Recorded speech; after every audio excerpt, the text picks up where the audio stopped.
গল্প জীবন পেন্ডুলাম তাজরিন ফাতিহা। গল্পের প্রথম অংশ পর্ব 1। এই ছেলে এভাবে শুয়ে আছো কেন? আফজাল সাহেব ছেলেটার গা ঝাঁকিয়ে বললেন। বছর 16-17 একজন ছেলে রাস্তার পাশে শুয়ে আছে, কোলে 1 বছরের শিশু বা তারও কম হতে পারে, তোয়ালে দিয়ে মুড়িয়ে রাখা। পাশে আবার 5 কি 6 বছরের বাচ্চা মেয়ে ছেলেটার গা জড়িয়ে ঘুমিয়ে আছে। একজন কিশোর এত রাতে দুটো বাচ্চা নিয়ে ঘুমিয়ে আছে, তাও আবার রাস্তার পাশে, বিদঘুটে একটা ব্যাপার না? আফজাল হোসেন রাত 1টা নাগাদ নিজের ভাতের হোটেল বন্ধ করে এই পথ দিয়েই বাড়ি ফিরছিলেন। তার হোটেলের বেচাবেচি ভালোই চলে। প্রায় প্রতিদিনই বাসায় দেরি করে ফেরেন তিনি। যদিও রাস্তাটা জনশূন্য থাকে এই সময়টায়, তবুও তিনি ও তার সহকর্মী দিলদার এই রাস্তা দিয়েই বাড়ির উদ্দেশ্যে রওনা হন, পথ সংক্ষিপ্ত হয় বিধায়। আজকেও যথাযথ নিয়মে পথ চলছিলেন তারা। হঠাৎ জনমানবহীন রাস্তার পাশে এই দৃশ্য দেখে অনেকটা চমকে যান দুজনেই। দিলদার তো ভয়ে দোয়া দুরুদ পড়া শুরু করেছে ইতিমধ্যেই। এত রাতে এই রাস্তা দিয়ে যাওয়ার পক্ষে কোনোকালেই আগ্রহী নয় দিলদার। মারাত্মক ভীতু সে। শুধুমাত্র আফজাল হোসেনের কারণে এই রাস্তা দিয়ে তাকে যেতে হয় রোজ। তার ভাষ্যমতে রাত বিরাতে রাস্তাঘাট হলো ভূত প্রেতের আড্ডাখানা। এত রাতে এই রাস্তা দিয়ে না গেলেই কি নয়? আফজাল হোসেন ভীষণ সাহসী মানুষ। তিনি জিন ভূতে বিশ্বাস করলেও বলেন, দোয়া দুরুদ পড়ে বের হলে ভূত জিন কিছুই করতে পারবে না। একটুখানি পথ থাকতে আবার অতখানি হাঁটে কে? দিলদার আর তর্কে জড়ায় না। পৃথিবীর সব যুক্তি আফজাল হোসেনের কাছে আছে। অযথা কথা বাড়িয়ে চাকরি খাওয়ার মানে হয় না। কিন্তু আজ এই দৃশ্য দেখে সে ভয়ে কুপোকাত হয়ে গেল। ওর ধারণা ভূত মানুষের সুরত নিয়ে, বাচ্চা কাচ্চা নিয়ে ঘুমিয়ে আছে।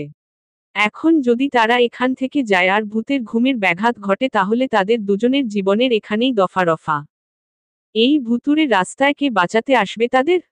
জীবনে যত দোয়া সে শিখেছে সব পড়ছে, কিন্তু কোনোটাই ঠিকমতো মনে করতে পারছে না। ভুলভাল পড়ছে সব। আফজাল হোসেন প্রথমে চমকালেও একটু সামনে এগিয়ে দেখেন একজন অল্পবয়সী ছেলে শুয়ে আছে। দিলদার আফজাল হোসেনকে সামনে আগাতে বারণ করছেন, কিন্তু তিনি এইসব তোয়াক্কা না করেই সামনে এগিয়ে গিয়ে ছেলেটার গায়ে মৃদু ধাক্কা দিলেন। দিলদার একটু দূরে দাঁড়িয়ে থরথর করে কাঁপছে আর ভুলভাল দোয়া পড়ছে। ওদিকে আফজাল হোসেন ছেলেটার গায়ে আবারও ধাক্কা দিয়ে উপরিউক্ত কথাটি বললেন। ছেলেটা এবার নড়েচড়ে উঠল, চোখ পিটপিট করে তাকালো আফজাল হোসেনের দিকে। আফজাল হোসেন বললেন, এইখানে শুয়ে আছো কেন? তোমার বাড়ি কই? ছেলেটা কি বুঝলো কে জানে, তড়িঘড়ি করে উঠে কোলের বাচ্চাটাকে দেখল আর ওর পাশের বাচ্চা মেয়েটাকে জড়িয়ে রাখল। আফজাল হোসেন ছেলেটার তাড়াহুড়া দেখল, বুঝলেন ছেলেটা ভয় পেয়েছে। তারপর বললেন, ভয় পেও না। তুমি কে? ওদের নিয়ে এভাবে রাস্তায় ঘুমিয়ে আছো কেন? ছেলেটা এবার মুখ খুলল, বাড়ি নেই, যাওয়ার জায়গা নেই তাই। আফজাল হোসেন ছেলেটার শ্যামলা বদনে রাজ্যের ক্লান্তি ও মলিনতা দেখলেন। যেন কতকাল ধরে অভুক্ত। গলাটা কেমন ফ্যাসফাসে শোনালো। ছেলেটাকে দেখে ভালো পরিবারের মনে হলো, কিন্তু রাস্তায় এভাবে দুটো বাচ্চা নিয়ে শুয়ে আছে, আবার থাকার জায়গা নেই বলল কেন? থাকার জায়গা নেই কেন? আফজাল হোসেন প্রশ্ন করলেন। পৃথিবীতে এতিম অনাথদের জায়গা থাকে না তাই। ছেলেটার নির্লিপ্ততা উত্তর। আফজাল হোসেন অবাক হলেন। এতটুকু ছেলের এত ভারী কথাবার্তা তার ঠিক হজম হলো না।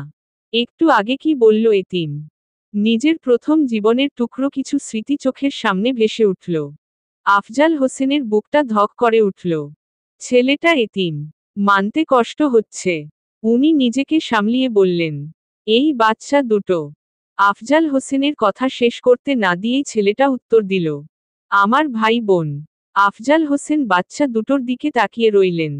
কি মায়া তাদের চোখে মুখে। আচ্ছা, বাচ্চা দুটো কি জানে তাদের মা বাবা এই পৃথিবীতে নেই? কি বুঝে এতটুকু বাচ্চা? 5 কি 6 বছরের একজন, আরেকজন কোলের শিশু। ছেলেটারই বা কত বয়স আর? উনি আর ভাবতে পারলেন না। দিলদার এখন আফজাল হোসেনের পাশে দাঁড়িয়ে ছেলেটাকে দেখছে। তারও ভীষণ কষ্ট লাগছে। দিলদার এবার বলল, তোমার আত্মীয় স্বজন নাই? আফজাল হোসেন লক্ষ্য করলেন প্রশ্নটা শুনে ছেলেটার চোখ মুখ পাংশুটে বর্ণ ধারণ করল। কিছুটা ইতস্তত করে মৃদু গলায় বলল, নেই।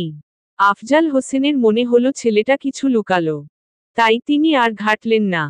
শুধু বলল, তাহলে থাকবে কই? থাকার কোনো জায়গা আছে? এই শহরে কাউকে চিনো? না, আল্লাহর উপর ভরসা করে এসেছি। থাকার জায়গা তিনিই করে দিবেন। আফজাল হোসেন বুঝলেন ছেলেটার কেউ নেই এই দুনিয়ায়। এর মাঝেই কোলের বাচ্চাটি নড়েচড়ে উঠল। ছেলেটা বাচ্চাটাকে ঘুম পাড়ানোর জন্য পিঠে হালকা বাড়ি দিতে লাগল। তার মনে হলো ছেলেটা কোনোভাবেই চাচ্ছে না বাচ্চাটার ঘুম ভাঙ্গুক। কিন্তু বিধি বাম। বাচ্চাটা হঠাৎ জোরে চেঁচিয়ে কেঁদে উঠল আর ছেলেটা দিশেহারা হয়ে গেল। বুকের মাঝে মিশিয়ে বারবার দোলাতে লাগল। আর বাচ্চাদের ভুলাতে মানুষ সচরাচর যা বলে তাই বলতে লাগল। তবে সে যে এইসব কাজে আনাড়ি তা বোঝাই যাচ্ছে। আচ্ছা, বাচ্চা দুটো কি খেয়েছে? আফজাল হোসেনের মনে হলো খায়নি। তিনি বললেন, সারাদিন কিছু খেয়েছ? ছেলেটা বাচ্চাটাকে সামলাতে সামলাতে বলল, না, দুপুরে থেকে না খাওয়া। শুধু ওকে ফিডার খাইয়েছি, কিন্তু অনেকক্ষণ হলো ফিডার শেষ। তাই ওকে আর রুদকে ঘুম পাড়িয়ে রেখেছি যাতে ক্ষুধা অনুভব না করে। ক্ষুধা লাগলেই তো কাঁদবে আর খেতে চাইবে, তখন ওদের কিভাবে সামলাবো? দুপুর থেকে ভুলিয়ে ভালিয়ে রেখেছি, কিন্তু কতক্ষণ পারবো জানি না। এর মধ্যেই বাচ্চার কান্নার শব্দে ছোট্ট মেয়েটিও উঠে পড়ল আর ভাইয়ের দিকে ফ্যালফ্যাল করে তাকিয়ে রইল। ছেলেটা মেয়েটার দিকে অসহায় বদনে তাকিয়ে রইল। যেন বলতে চাইল, কেন উঠলি বোন? খাওয়াবো কি তোদের? কাকে রেখে কাকে সামলাবো? আর একটু ঘুমোতিস। আফজাল হোসেন চেয়ে চেয়ে দেখলেন এক ভাইয়ের অসহায় চাহনি আর ছোট বাচ্চাগুলোর অভুক্ত থাকার করুণ এক আকুতি।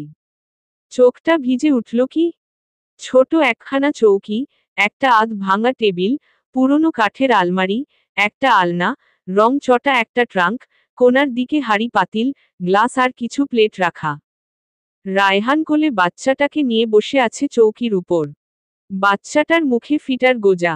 বাচ্চাটা চুকচুক করে ফিটার খাচ্ছে আর ভাইয়ের দিকে পিটপিট করে তাকাচ্ছে। পাশে বাচ্চা মেয়েটা বসে আছে, হাতে বিস্কুট। ক্ষণে ক্ষণে পা দোলাচ্ছে। বিস্কুট নিজে খাচ্ছে আবার ভাইয়ের দিকে বাড়িয়ে দিচ্ছে। রুদ, তুমি খাও। আমাকে দিতে হবে না।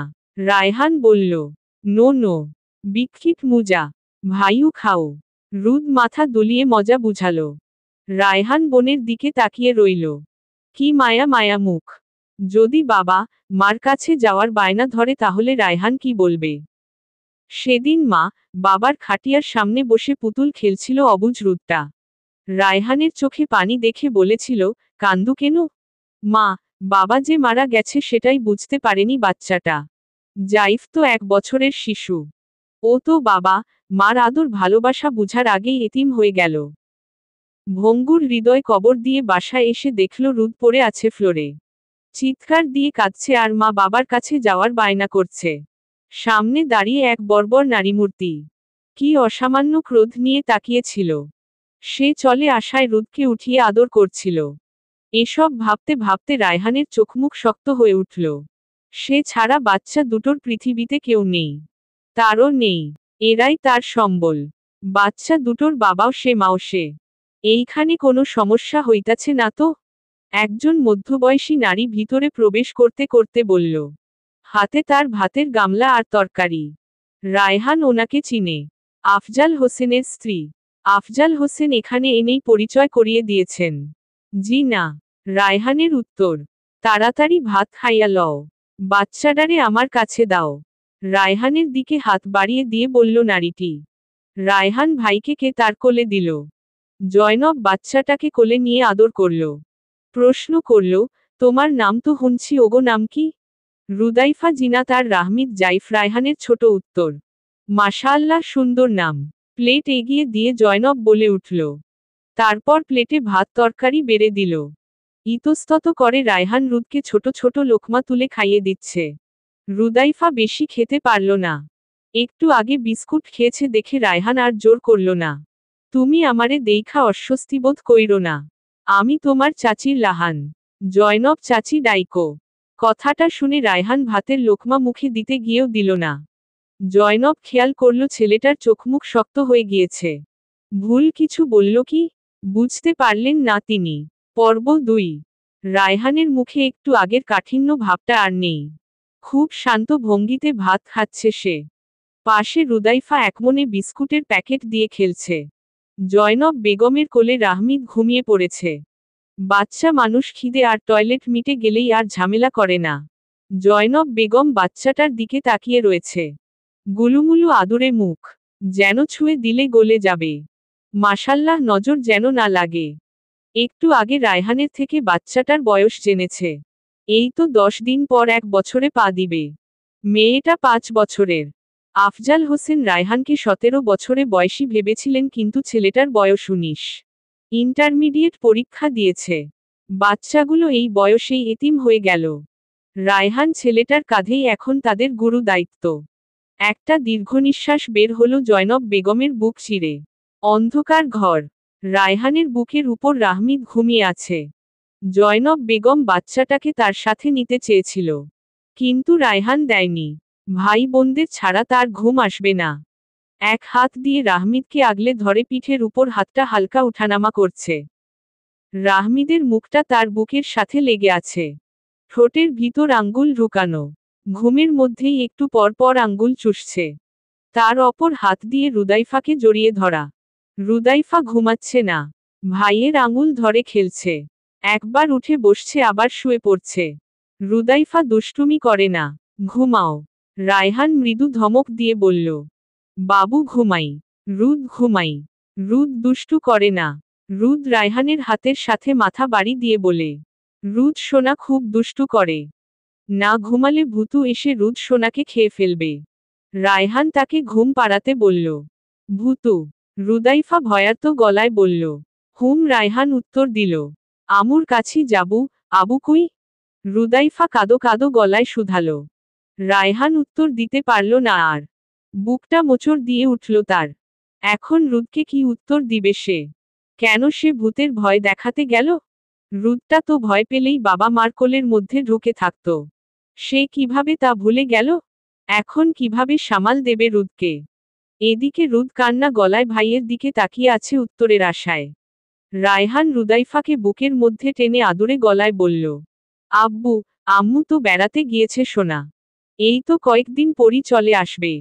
আব্বু, আম্মু রুদ সোনাকে অনেক মিস করছে।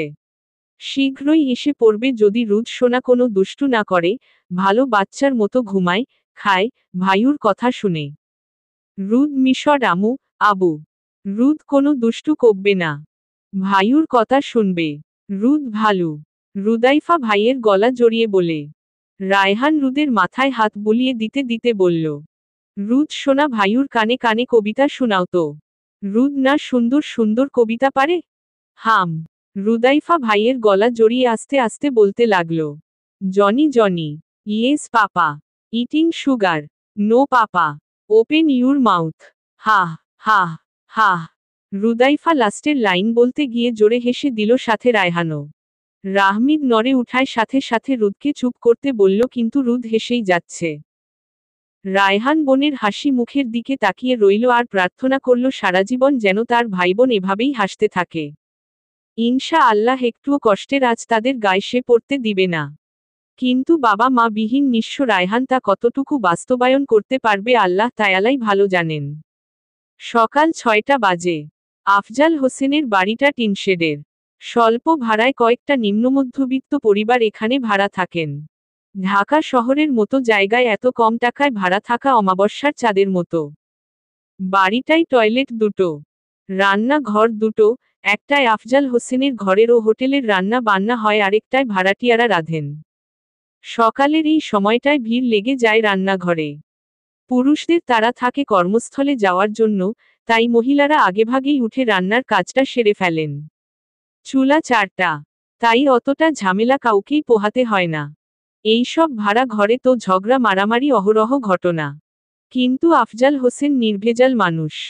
ঝুট ঝামেলা তিনি একেবারেই পছন্দ করেন না। তাই ঝামেলা এড়াতে এই টিনশেড বাড়িটাই সাধ্যের মধ্যে সব ধরনের সুযোগ সুবিধা দেওয়ার চেষ্টা করেছেন। ভাড়াটিয়ারা আফজাল হোসেন ও জয়নব বেগমকে ভীষণ শ্রদ্ধা করে। আফজাল হোসেনের ভাতের হোটেলের রান্নার কাজেও তারা জয়নব বেগমকে সাহায্য করে বিনা দ্বিধায়। মনেই হয় না টিনশেডের এই বাড়িটাই কতগুলো ভিন্ন ভিন্ন নিম্নবিত্ত পরিবার থাকে, যেন একই পরিবারের আত্মীয়রা মিলেমিশে বসবাস করছে। জয়নব বেগম ব্যস্ত ভঙ্গিতে কাটাকুটি করছেন। পাশে মাছ, মাংস, শাক সবজি ধোয়া এবং মশলা বাটাবুটির কাজ করছে ভাড়াটিয়া বিলকিস, রোমানা, পপি আর সহকর্মী আলেয়া। সকাল হলেই জয়নব বেগমের ব্যস্ততা বেড়ে যায়। স্বামী ভাতের হোটেল চালায়। প্রতিদিন এই ভাতের হোটেলের রান্না সেই করে। আজকে রান্নার মেনু থাকবে লতি দিয়ে কুচো চিংড়ি, লাউ শাক, করলা ভাজি, ঢেঁড়স ভাজি, আলু দিয়ে ডিমের ঝোল, ছোট মাছের চচ্চড়ি, রুই মাছের ঝোল, ব্রয়লার মুরগির ভুনা, আলু ভর্তা, পেঁপে ভর্তা, মুগের ঘন ডাল আর পাতলা ডাল। আফজাল হোসেন দুপুর 12টায় ভ্যানে করে খাবারগুলো নিয়ে হোটেলে যাবেন। জয়নব বেগম চুলোয় খুন্তি নাড়াচ্ছেন আর রোমানার সাথে কথা বলছেন। রোমানা কড়াইয়ে লাউ শাক ঢেলে দিয়ে জানতে চাইল, কাইলকা অত রাইতে ক্যাডা আইছে আফা? আমগো চীন পরিচিত মানুষ। ও হা ইচ্ছা। জয়নব বেগম আবার রান্নায় মনোযোগ দিল, সাথে রোমানাও। জয়নব বেগম বেশি কথা বাড়াননি, কারণ মানুষ একটা কথাকে নানাভাবে রসকস মিশিয়ে সবার কাছে উপস্থাপন করতে পছন্দ করে যা তার পছন্দ না। তাই অল্প কথায় মিটমাট করলেন। রাহমিদের কান্নার আওয়াজে রায়হানের ঘুম ছুটে গেল। রায়হান রাহমিদকে সহ তাড়াতাড়ি উঠে বসল। কান্না থামাতে কিছুক্ষণ দোলালো। ভাইয়ের পরশ পেয়ে বাচ্চাটার কান্না বন্ধ হয়ে গেল। ভাইয়ের দিকে তাকিয়ে অস্পষ্ট আওয়াজ করতে লাগল। রায়হান ভাইয়ের দিকে তাকিয়ে বলল, আমার লাড্ডু কি চায়? রাহমিদ সোনা কি চায়? বাচ্চাটাকে নানা কথা বলে কতক্ষণ আদর করল। বাচ্চাটাও অস্পষ্ট আওয়াজ করে ভাইয়ের আদরের জানান দিল। এর মধ্যেই রায়হান অনুভব করল তার বুক ভিজা। সে তৎক্ষণাৎ রাহমিদের দিকে চাইল আর বলল, ওরে দুষ্টু, ভাইউর গায়ে শুশু করে দিছ? রাহমিদ মুখে 2 আঙ্গুল ভরে বলে উঠল, ইউ, উ, পু, উস। আমার লাড্ডুগুড্ডু বলে রায়হান রাহমিদের পেটে নাক দিয়ে সুরসুরি দিয়ে ওকে নিয়ে চৌকি থেকে উঠল। রাহমিদকে পরিষ্কার করতে হবে, কিন্তু যে কয়টা জামা এনেছিল সব নষ্ট করে ফেলেছে বাচ্চাটা। কালকে থেকে তো পরানো লেগেছে। জামাগুলো ধুয়ে দিতে হবে। ধুয়ে শুকাতে তো সময় লাগবে। রাহমিদকে এখন পরাবে কি? জয়নব বেগমের কাছে কাপড় থাকতে পারে, কিন্তু ওনার কাছে চাইতে লজ্জা করছে। রাত থেকে ওনাদের ঘাড়ে উঠে বসে আছে। কিছু চাইলে যদি অন্য কিছু মনে করে। রায়হান ভাবল রুদাইফার কোনো গেঞ্জি রাহমিদকে পরাবে। যেই ভাবা সেই কাজ, ব্যাগ খুলে রুদাইফার একটা গোলাপি গেঞ্জি বের করল, তারপর রাহমিদের গা থেকে পূর্বের পোশাক খুলে সেটা পরিয়ে দিল। পোশাকটা রাহমিদের থেকে অনেক বড়, পায়ের নিচ পর্যন্ত চলে যায়। রাহমিদকে পুরো মেয়ে মেয়ে লাগছে। আদুরে কিউট বাচ্চা। রায়হান ওকে দেখে বলল, আমার গুলুমুলু টোটন সোনা। ভাইউ তোমায় মেয়ের পোশাক পরিয়েছি দেখে রাগ করেছ? রাগ করে না। ভাইউ তোমায় অনেকগুলো জামা কিনে দিব, ঠিক আছে লাড্ডু গুড্ডু। কথাগুলো বলে রাহমিদের গালে শব্দ করে চুমু খেল রায়হান। রাহমিদ ফোকলা হেসে তাকিয়ে রইল রায়হানের দিকে। ওমা, এ কি অবস্থা করেছ? পর্ব 3। আফজাল হোসেন বিছানায় বসে গতকালের খবরের কাগজ পড়ছেন। প্রতিদিন হোটেলে থাকাকালে পত্রিকা কিনেন, পড়েন, আবার রাতে ফিরার সময় বগলদাবা করে বাসায় নিয়ে আসেন। পরদিন সকালে পুরনো পত্রিকা ঘাটা তার নিত্যদিনের অভ্যাস। তার মনোযোগ পত্রিকার পাতায়। দেশে খুনখারাবি, দাঙ্গা হাঙ্গামা বেড়ে গেছে। এই যেমন পত্রিকার পাতায় বড় বড় করে লিখা, সুনামগঞ্জের কালীঘাটে গলাকাটা লাশ উদ্ধার, এর পরের পাতায় 2.5 বিঘা জমি নিয়ে কাকরাইলে দাঙ্গা এবং 3 জন নিহত। এইসব এখন নিয়মিত ঘটনা প্রায়। খালি খুন, হত্যা, লড়াই, ঘাত প্রতিঘাত, ধর্ষণ। দেশটা রীতিমতো গোল্লায় চলে গেছে। তিনি শব্দ করে কাগজ ভাঁজ করে রেখে দিলেন। চোখের চশমাটা খুলে টেবিলে রাখলেন। জয়নব বেগম হাত মুছতে মুছতে ভিতরে এসে বললেন, কি গো, আপনি এহনো এইখানে বইয়া রইছেন? বাচ্চাগুলার খোঁজ নেন নাই? আফজাল হোসেন রায়হানদের কথা বলেই বসে আছেন। সকালে উঠে ফজরের নামাজ, কুরআন পড়ে পত্রিকা পড়ায় এমনভাবে ডুবে গিয়েছিলেন যে বাচ্চাগুলোর কথা মনে ছিল না। জয়নব বেগম আবারও বললেন, আল্লাহ আপনারে আক্কল কবে দিব কন্ত? আপনেরে রাইতে কইলাম না? রায়হান পোলাডায় সহজে কিছু কইতে চায় না, কিছু লাগলে জীবনেও মুখ ফুইটা কইব না যে এইডা দেন। তুমি হুদাই রাগ করছো জয়নব। অনেক রাতে আসছে, এখনো ঘুমাচ্ছে বোধ হয়। আফজাল হোসেন হেসে বললেন, আপনের সুইদ্ধ কথা আপনের কাছেই রাহেন। একবার কইছি না আমার লগে সুইদ্ধ কইবেন না? নাকি দেহাইতেছেন আপনি শিক্ষিত আর আমি মূর্খ? রেগে উত্তেজিত হয়ে বললেন জয়নব বেগম। আফজাল হোসেনের মুখ চুপসে গেল। প্রতিদিন জয়নব বেগমের সাথে তার এই কথা বলা নিয়ে একটা রাইট হয়ে যায়। পড়ালেখায় মেট্রিকের গণ্ডি তিনি পেরিয়েছেন, তাই শুদ্ধ কথা বের হয়ে যায় মুখ থেকে। তবে জয়নবের সাথে তিনি আঞ্চলিক ভাষায়ই কথা বলেন, কিন্তু মাঝে মাঝে ভুলে শুদ্ধ কথা বের হয়ে যায়। আফজাল হোসেন মেকি হাসি দিয়ে বললেন, ওই কৈতরি রাগতাচ্ছ কেন? এই দেহ অহন ঠিক আছে না? জয়নব বেগম আর রাগ করে থাকতে পারলেন না। কৈতরি ডাকটায় আলাদাই এক মায়া রয়েছে যা তার রাগকে পানি করে দিল। তিনি এবার বললেন, এখন 9টা বাজে, অহনও ঘুমাইয়া থাকব না। নির্ঘাত ওই পোলা ঘরের মধ্যে বইয়া রইছে। কাইলকা কথাবার্তায় বুঝছি অনেক আত্মসম্মানবোধ পোলার। ভালা পরিবারের বাচ্চাগুলা, চাইয়া খুইজ্জা খাওনের মতো না। একটু খোঁজ নিয়ে আহেন। আফজাল হোসেন স্ত্রীর এহেন বিচক্ষণতায় মুগ্ধ হলেন। আসলেই জয়নব বেগম যা বলেছেন সেটা তিনিও লক্ষ্য করেছেন।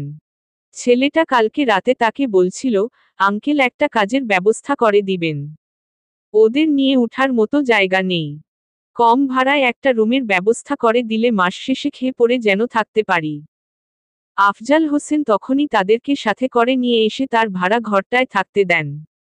তিনি অবশ্য বলেছিলেন কোনো টাকা পয়সা লাগবে না থাকার জন্য। রায়হান তার কথার উত্তর না দিয়ে একটা কাজের ব্যবস্থা করে দিতে বলেছিলেন। ছেলেটার আত্মসম্মানবোধ ও দায়িত্ববোধ তাকে মুগ্ধ করেছে। আফজাল হোসেন রায়হানদের ঘরের দরজায় 2বার টোকা দিলেন। একটু পর দরজাটা খুলে গেল। তিনি চেয়ে দেখলেন রায়হানের গায়ে হাগু ভর্তি। রায়হান ওনাকে দেখে কাচুমাচু করছে। উনি উত্তেজিত হয়ে বললেন, ওমা, এ কি অবস্থা করেছ? রায়হান বলল, আসলে রাহমিদ এইমাত্র টয়লেট করে দিয়েছে। দরজা নোকের শব্দে তাড়াহুড়া করে খুলে দিলাম। দুঃখিত। টয়লেটটা যদি দেখিয়ে দিতেন নিজেকে ও রাহমিদকে পরিষ্কার করিয়ে জামা কাপড়গুলো ধুয়ে দিতাম। ওকে পোড়ানোর মতো কোনো কাপড় নেই, ওর কাপড়গুলো নোংরা হয়ে গেছে। আফজাল হোসেন রায়হানকে টয়লেট দেখিয়ে দিল। রায়হান রাহমিদকে নিয়ে টয়লেটে ঢুকল। রাহমিদের জামা খুলে ওর পটি পরিষ্কার করে পিছন ধুয়ে দিল। রায়হান নিজের জামা খুলে অন্য একটা গেঞ্জি পরল। তারপর রাহমিদের গায়ে পানি ঢালল। গায়ে পানি পড়ায় রাহমিদ চিৎকার দিয়ে কেঁদে উঠল। রায়হান ওকে দাঁড় করিয়ে গায়ে পানি ঢালছে, কিন্তু বাচ্চাটা স্থির থাকছে না, কেঁদে উঠছে। রায়হান হালকা ধমক দিয়ে বলল, পিটটি দিব কিন্তু। বনুর জামা নোংরা করেছ, উঠে পিটাবেনে। এখন আবার দুষ্টু করছো। সোজা হয়ে দাঁড়াও পচা ছেলে। রাহমিদ মোটেও সোজা হলো না। ভাইয়ের ধমক শুনে আরো জোরে কেঁদে উঠে মোচড়ানো শুরু করল যাতে ভাইয়ের হাতের বন্ধন থেকে মুক্ত হতে পারে। রায়হান তা দেখে তাড়াতাড়ি অল্প একটু সাবান ডলে গোসল শেষ করল। রাহমিদ রায়হানকে খামচি দিয়ে ক্ষতবিক্ষত করে ফেলেছে। রায়হান দ্রুত ওকে তোয়ালে দিয়ে মুড়িয়ে ঘরে নিয়ে আসলো। রাহমিদ রায়হানের গলা জড়িয়ে ধরা। রায়হান ওর মাথা গা ভালোভাবে মুছে দিল। রাহমিদ ভাইয়ের দিকে তাকিয়ে কোলের মধ্যে লাফ দিয়ে উঠে হেসে দিল। তা দেখে রায়হান বলল, ওরে দুষ্টু, এই বয়সেই পলিটিক্স শিখে গেছিস। বুদ্ধি দেখো 2 দিনের লাড্ডুর। বাবা গো বাবা, গোসল না করার জন্য কত নাটক করল। এখন আবার খুশির ঠেলায় লম্ফ জম্ফ শুরু করেছে। এখন তোকে বেঁধে পিটাবো। আমাকে খামচিয়ে কি করেছে? জংলি বিল্লি। রাহমিদ ভাইয়ের কথা শুনে কোলের মধ্যে হাসি দিয়ে লাফালাফি বাড়িয়ে দিল। রায়হান ওর গাল চেপে ধরে চুমু খেল।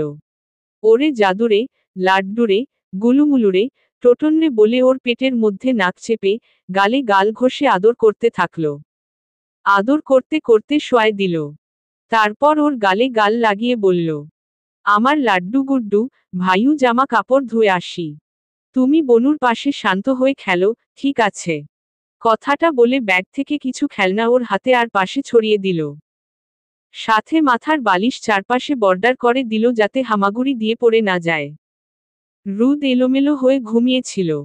ওকে ঠিক করে দিয়ে কপালে চুমু খেয়ে ঘর থেকে বেরিয়ে গেল।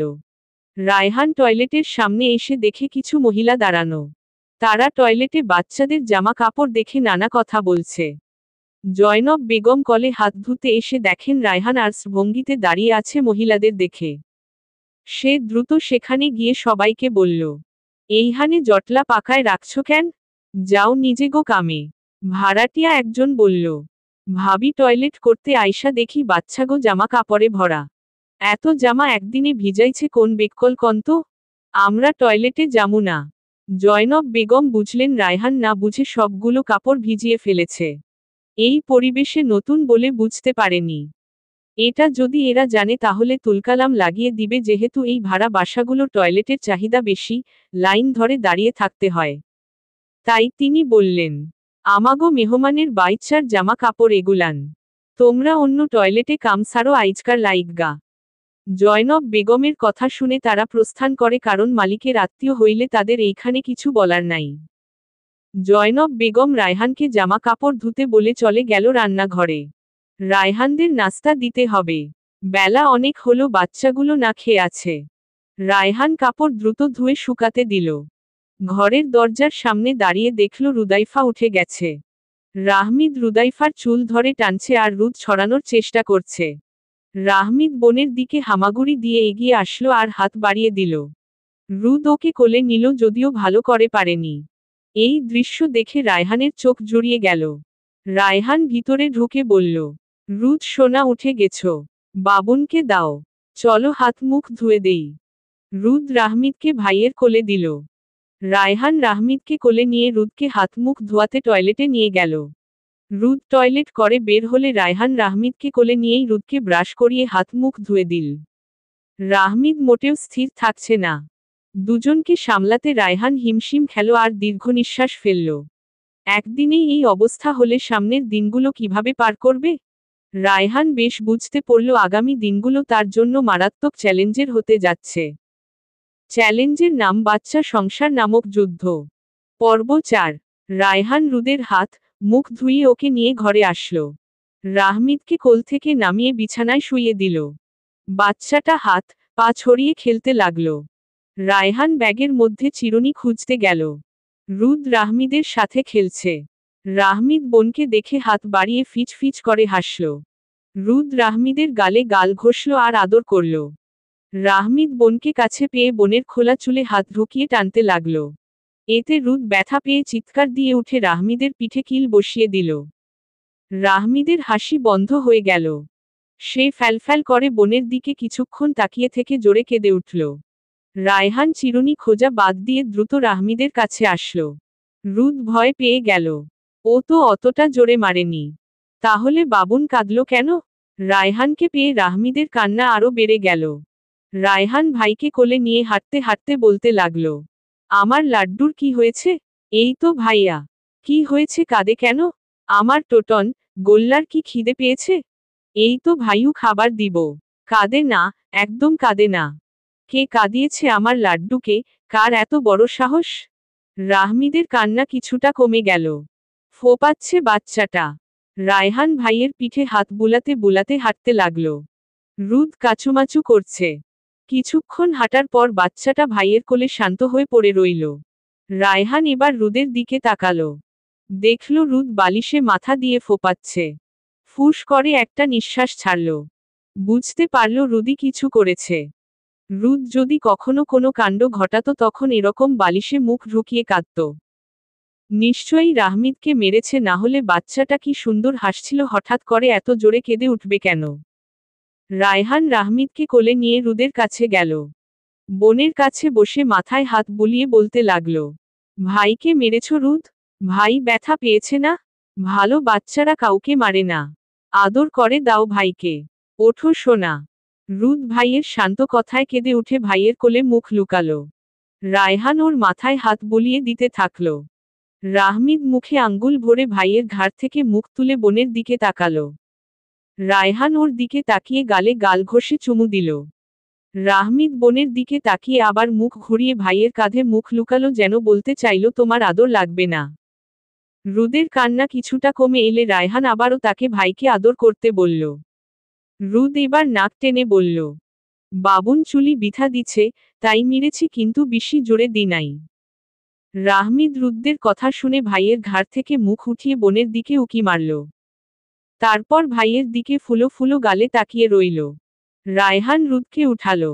উঠিয়ে চোখ মুছে দিল। আদর করে বলতে লাগল, বাবুন ছোট তো সোনা। ওকে আস্তে মারলেও ব্যথা লাগবে, জোরে মারলেও লাগবে। বাবুনের আপি না তুমি? বড় আপিরা কি ছোট ভাইকে মারে, উল্টো আরো আদরে রাখে। তুমি আদর করে দাও। রুদ মুখ কালো করে রাহমিদের দিকে চাইল, তারপর বড় ভাইয়ের দিকে। রায়হান ওর দিকে তাকিয়ে রইল। রুদ এগিয়ে গিয়ে হাত বাড়িয়ে দিল। রায়হান তা দেখে হেসে দিয়ে রাহমিদকে ওর কাছে দিতে চাইল, কিন্তু রাহমিদ যেতে নারাজ। ভাইয়ের গলা শক্ত করে জড়িয়ে রাখল। ভাবটা এমন, একটু আগে মাইর দিয়ে এখন দরদ দেখানো লাগবে না। রায়হান সেটা দেখে ওর গালে গাল লাগিয়ে বলল, দুষ্টু বাচ্চা একটা। তুমি আপির চুল টান দিয়েছ পচা ছেলে। ভারী দুষ্টুমি করো তুমি। যাও আপির কাছে, আপি আদর করে দিবে। রাহমিদ কেঁদে উঠে রায়হানের গলা জড়িয়ে মুখে আঙ্গুল ভরে চুষতে লাগল। রায়হান বুঝে গেল বাচ্চাটার খিদে পেয়েছে। রুদের মারায় যতটা না ব্যথা পেয়ে কান্না করেছে, খিদের চোটে এর থেকে বেশি কেঁদেছে। রায়হান রুদের দিকে একবার চাইল, দেখল রুদের মুখ শুকিয়ে গেছে সকাল থেকে না খাওয়ার দরুন। রায়হানের হঠাৎ করেই নিজেকে অসহায় লাগতে শুরু করল। বাবা মা না থাকলে পৃথিবীটা কি সবার কাছেই এমন মনে হয়? জয়নব বেগম রায়হানদের ঘরের দরজায় টোকা দিলেন। একটু পর দরজা খুলে গেল। তিনি দেখলেন, রায়হান রাহমিদকে শান্ত করতে করতে দরজা খুলে দিয়েছে। জয়নব বেগমের হাতে খাবার। রায়হান তাকে ঘরে ঢুকতে জায়গা করে দিল। তিনি ঘরে ঢুকতে ঢুকতে বললেন, বেশি দেরি কইরা ফালাইলাম মনে হয়। অনেক বেলা হইয়া গেছে। আসলে হোটেলের রান্দন চুলায় চাপানো আছিল। রাইন্দা শেষ কইরা তোমগো লাইগ্গা কয়টা রুটি বানাইলাম, আর বাবুর লাইগা ল্যাটকা খিচুড়ি। তার লাইগ্গা দেরি হইয়া গেছে। আইচ্ছা বাবু ল্যাটকা খিচুড়ি খাইতে পারে তো? ওর বয়সের বাবুরা খাইতে পারে দেইখা বানাইলাম। কাইলকা রাইত থেইকা তো হুদা দুধ খাওয়া, তাই ভাবলাম একটু ভারী খাওন দেই। রায়হান বাবুকে কোলে নিয়ে হাঁটতে হাঁটতে বলল, খেতে পারে, সমস্যা নেই। এত কষ্ট করে রুটি বানানোর দরকার ছিল না। অত কথা না কইয়া বাবুরে আমার কাছে দাও। আমি ওরে খাওয়াই দেই। তুমি তোমার বইনরে খাওয়াইয়া তাড়াতাড়ি খাও। বেলা অনেক হইল। রায়হান রাহমিদকে জয়নব বেগমের দিকে বাড়িয়ে দিল, কিন্তু রাহমিদ ভাইয়ের গলা শক্ত করে জড়িয়ে রাখল, মানে অপরিচিত করকোলে সে যাবে না। জয়নব বেগম তা দেখে বলল, ওমা কি হইল? কাইলকা রাইতেই তো কোলে বৈশা ফিটার খাইল, এখন এরম করতেছে কেন? ওরে তো ঠান্ডা ভাবছিলাম। রায়হান রাহমিদকে আদর করতে করতে বলল, আসলে অপরিচিত কারো কাছেও যায় না। কালকে রাতে চোখে ঘুম ছিল দেখে কার কোলে ছিল বুঝতে পারেনি। আপনি আপনার কাজে যান আন্টি। এমনিতেই আমাদের জন্য যথেষ্ট করেছেন। আমি ওদের খাইয়ে নিজে খেয়ে প্লেট বাটি ধুয়ে দিয়ে আসব। তা হইলে কেমনে হইব? ওদের খাওয়াইতে সময় লাগবো তো অনেক। তুমি খাইবা কখন তাইলে? সমস্যা নেই আন্টি। আপনি কি সবসময় আমাদের দেখার জন্য থাকবেন? ওদেরকে তো আমারই দেখতে হবে। এখন একদিন সাহায্য করলে পরবর্তীতে আমার খারাপ অভ্যাস হয়ে যাবে। ওদেরকে তখন সামলানো মুশকিল হবে, তাই এখনই এই অভ্যাস করেনি। জয়নব বেগম ছেলেটার ম্লান বদনে তাকিয়ে ভাবলেন, এই বয়সেই দায়িত্বের বেড়াজাল ছেলেটার চিন্তা ভাবনা কতটা পরিপক্ক করে দিয়েছে। তিনি আর কথা না বাড়িয়ে দ্রুত ঘর থেকে বের হয়ে গেলেন। ছেলেটা তার সিক্ত চোখ দেখে ফেলল না তো? রায়হান রুদকে রুটি ছিঁড়ে ছোট ছোট করে দিল। রুদকে রুটি ছিঁড়ে দিলে ও নিজ হাতে খেতে পারে। রুদ নিজ হাতে খেতে লাগলো, আর রায়হান রাহমিদকে ল্যাটকা খিচুড়ি খাওয়ানোর মিশনে নামল।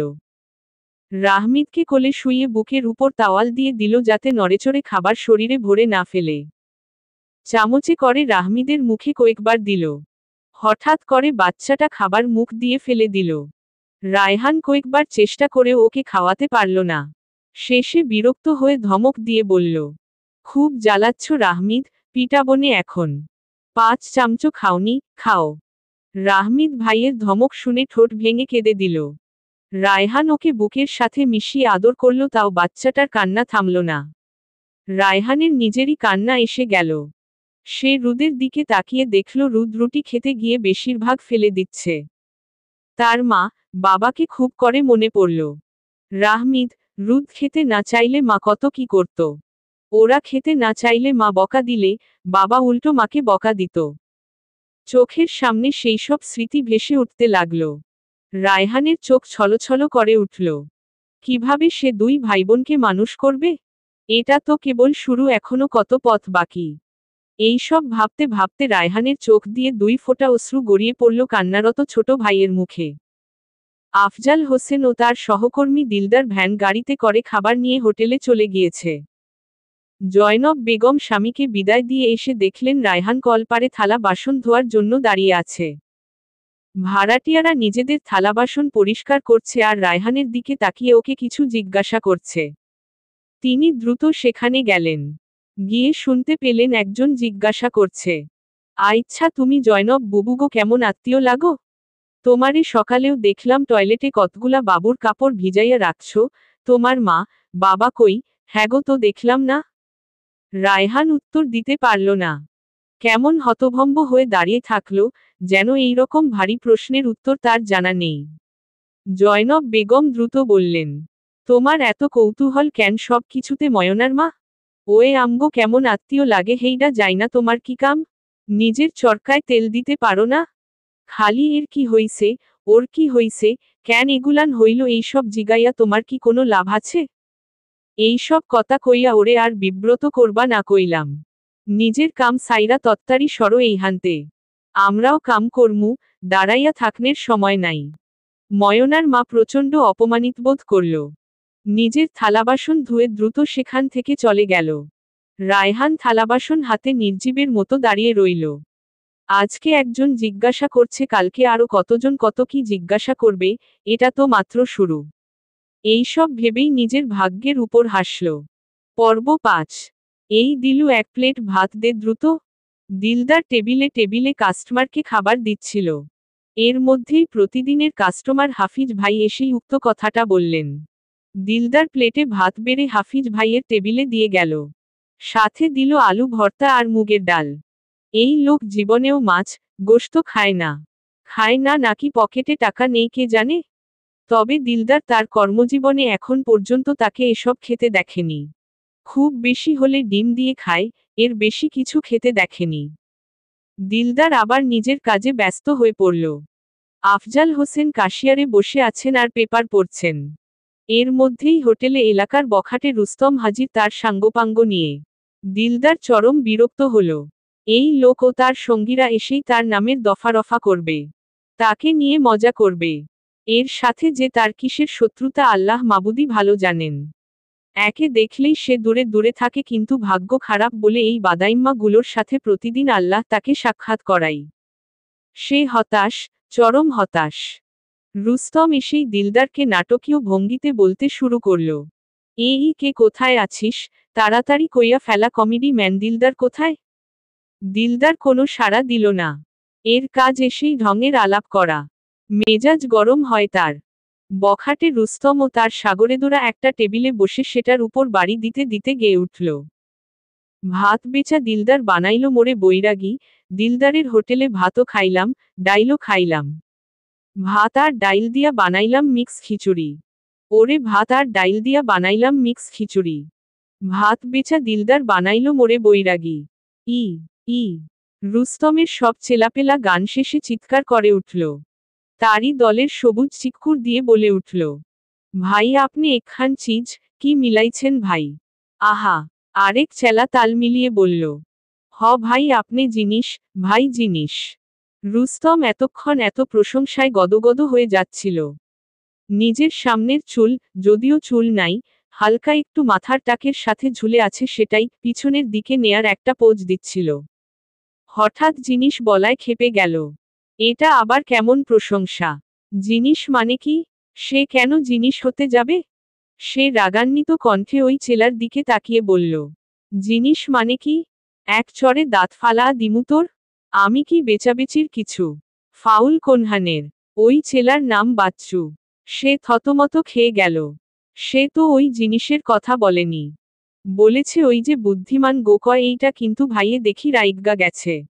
তার দিকে সবাই কটমট দৃষ্টিতে তাকিয়ে আছে। সে সবুজের দিকে তাকালো অসহায় নয়নে। সবুজ বুঝতে পড়ল এই বদ একটা বলতে গিয়ে আরেকটা বলে গড়বড় করে ফেলছে। বদের ঘরের বদ ইংরেজি না জানলে কইতে গেছস কেন?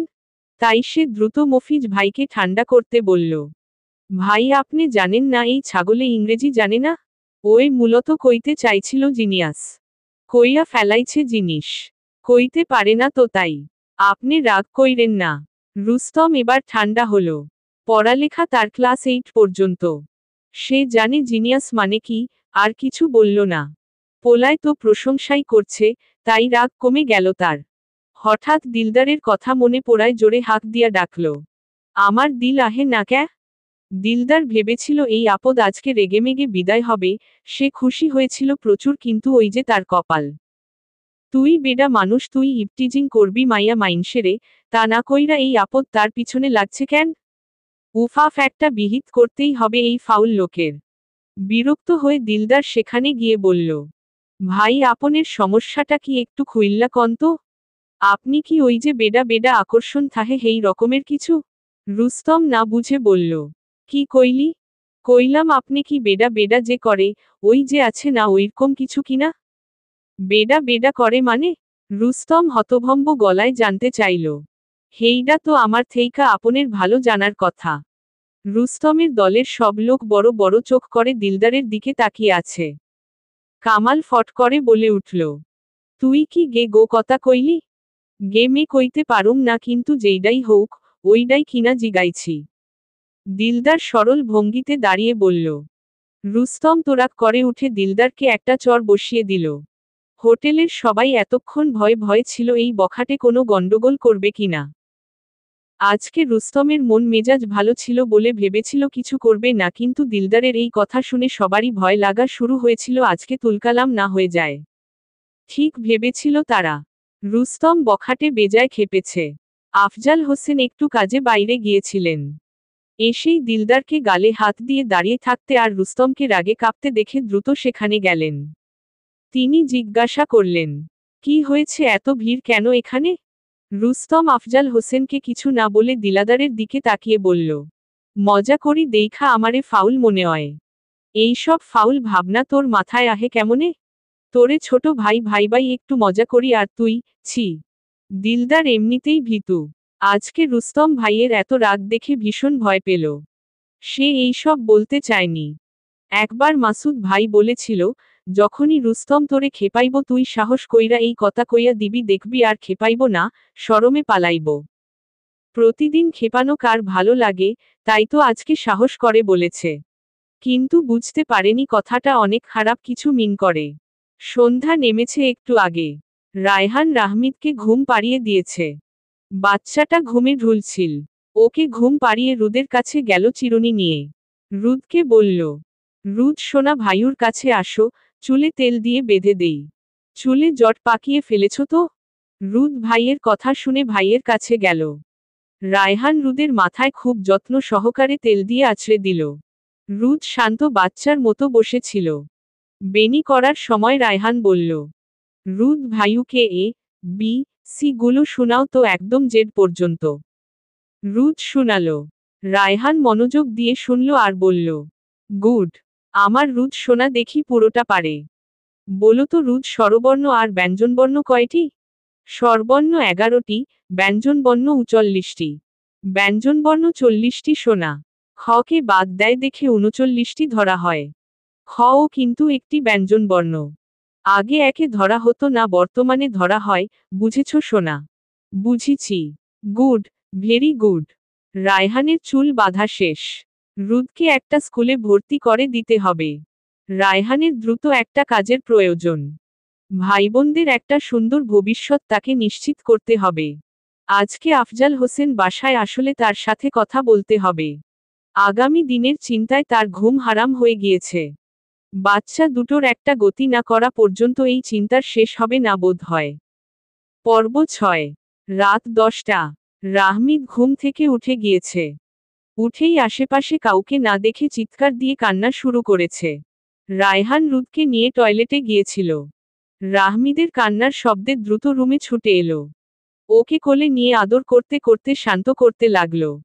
রাহমিদ ভাইকে দেখে শান্ত হয়ে ভাইয়ের ঘাড়ে মুখ দিয়ে পড়ে রইল। ক্ষণে ক্ষণে ফোপাচ্ছে বাচ্চাটা। রায়হান ওকে নিয়েই টয়লেটের সামনে দাঁড়ালো। রায়হান রাহমিদের পিঠে হাত বুলিয়ে বলতে লাগলো, আমার টোটন সোনা ভয় পেয়েছে। ভয় পায় না বাচ্চা। কি লাগবে আমার লাড্ডুর? ভাইও তো এইখানে। রাহমিদ ভাইয়ের কথা শুনে ঘাড় থেকে মাথা উঠিয়ে ভাইয়ের মুখের দিকে তাকিয়ে রইল, তারপর রায়হানের মুখে হাত দিয়ে খামুচি মারল, যেন এটা দ্বারা বুঝালো তাকে একলা রেখে যাওয়ার শাস্তি। রায়হান ভাইয়ের কাণ্ডে ফিক করে হেসে দিল। তারপর রাহমিদকে উপরে উঠিয়ে পেটে নাক চেপে সুরসুরি দিতে থাকল। বাচ্চাটা ফিচফিচ করে হেসে উঠল। রায়হানও ওকে ঠেসে ধরে হাসতে লাগল। এর মধ্যেই রুদ টয়লেট থেকে বের হলো। রুদকে দেখে রায়হান এগিয়ে গেল। রায়হান রুদকে নিয়ে ঘরে আসলো। এর মধ্যেই রাহমিদ রায়হানের গায়ে প্রস্রাব করে দিল। রায়হান হতাশ হয়ে দাঁড়িয়ে রইল। ঘুমের মধ্যে রাহমিদ কয়েকবার প্রস্রাব করাই ওর ভিজা জামাকাপড় পরিবর্তন করে দিয়েছে সে। এখন আবার নোংরা করল নিজেকে, সাথে রায়হানকেও। রায়হান হতাশ হয়ে রাহমিদকে বলল, এত শাস্তি! একটু আগে না খামুচি মারলে এখন আবার শুশু করে দিয়েছ ভাইউর গায়ে। বজ্জাত একটা! এখন পরাবো কি? ল্যাংটু থাকো তুমি। কিচ্ছু পরবো না তোমায়। পরালেই আবার নোংরা করবে। রাহমিদ ভাইয়ের কথা বুঝতে না পারলেও বুঝল তাকে ধমক দিচ্ছে। তাই সে আবারও কেঁদে উঠল। রায়হান ওকে আবারও শান্ত করার কাজে লেগে পড়ল। ভাগ্যিস নামাজটা পড়ে ফেলেছিল টোটন উঠার আগে, না হলে তো এই রাতের বেলা আবারও গোসল করা লাগত। কালকে ফজরের আগে উঠে গোসল করে ফেলতে হবে, যেহেতু টয়লেটে ভিড় লেগে যায় একটু বেলা হলেই। এখানে থাকতে হলে অনেক পরিশ্রম করে থাকতে হবে। শুয়ে বসে পায়ের উপর পা তুলে আরাম আয়েশের জীবন ত্যাগ করে এসেছে সে। যদিও এমন পরিবেশের সাথে সেও তার ভাইবোন অভ্যস্ত না, তবুও মানিয়ে তো নিতেই হবে। জয়নব বেগম রাহমিদের জন্য সুজি রান্না করে নিয়ে এসেছে। রায়হানের কাছ থেকে শুনেছে বাচ্চাটা খিচুড়ি তেমন খায়নি। খাওয়া নিয়ে অনেক জ্বালায় বাচ্চাগুলো। রায়হান ছেলেটার জন্য তার ভারী মায়া হয়। আহারে কি নিয়তি! এই বয়সেই কত দায়িত্ব তার মাথার উপর। জয়নব বেগম আল্লাহর কাছে মন খুলে রায়হানের জন্য দোয়া করেন। জয়নব বেগম রায়হানের হাতে সুজির বাটি তুলে দিল। বলল, ওরে একটু সুজি খাওয়াইয়া দেহ। বেশি কইরা দুধ দিয়া বানাইছি। এইডা নিশ্চয় খাইব। রায়হান বাটি হাতে নিয়ে বলল, এত কষ্ট না করলেও হতো আন্টি। এরকম বলল কি দেখানো উচিত না আমাদের জন্য? খিচুড়ি খায়নি দেখে আপনি সুজি আনলেন, তারপর সুজি যখন খাবে না তখন কি আনবেন? ওদের আমি আমার সাধ্যের মধ্যে যা খাওয়াতে পারবো তাই ওদের খেতে হবে। দরকার হলে পান্তা ভাত ডলে ওকে খাওয়াবো। যেটুটুকু খায় খাবে। তাদের বুঝতে হবে ভাই তাদেরকে এত হাই প্রোফাইলের জীবন দিতে পারবে না। কথাগুলো বলতে বলতে রায়হানের গলা ধরে আসলো, কিন্তু জয়নব বেগমের সামনে শক্ত থাকল।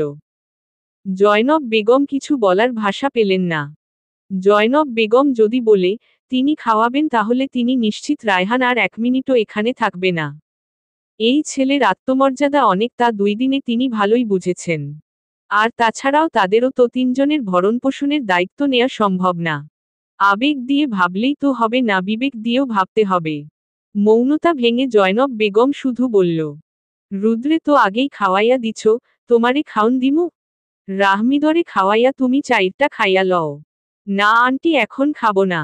আঙ্কেল, আসলে আঙ্কেলের সাথে খাবো। ওনার সাথে কথা আছে আমার।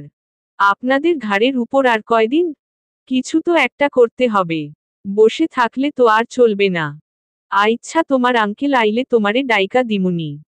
তয় তার ফিরতে মেলা রাইত হইব, তুমি চাইলে কয়টা খাইয়া লইতে পারো এখন, পরে আঙ্কেলের লগে বইসা 2টা খাইও। না আন্টি, দরকার নেই। আমি অপেক্ষা করব। আইচ্ছা, তোমার মর্জি। জয়নব বেগম চলে গেলেন। রায়হান এতক্ষণ তার সাথে কথা বলছিল আর সুজিটা ঠান্ডা করছিল। ঠান্ডা হয়ে গেলে রাহমিদকে তার ভাঁজ করা পায়ের উপর শোয়ালো। তারপর বাচ্চাটার বুকের উপর সকালের মতোই তোয়ালে দিল। রাহমিদ বুঝল তাকে খাওয়ানোর তোড়জোড় চলছে।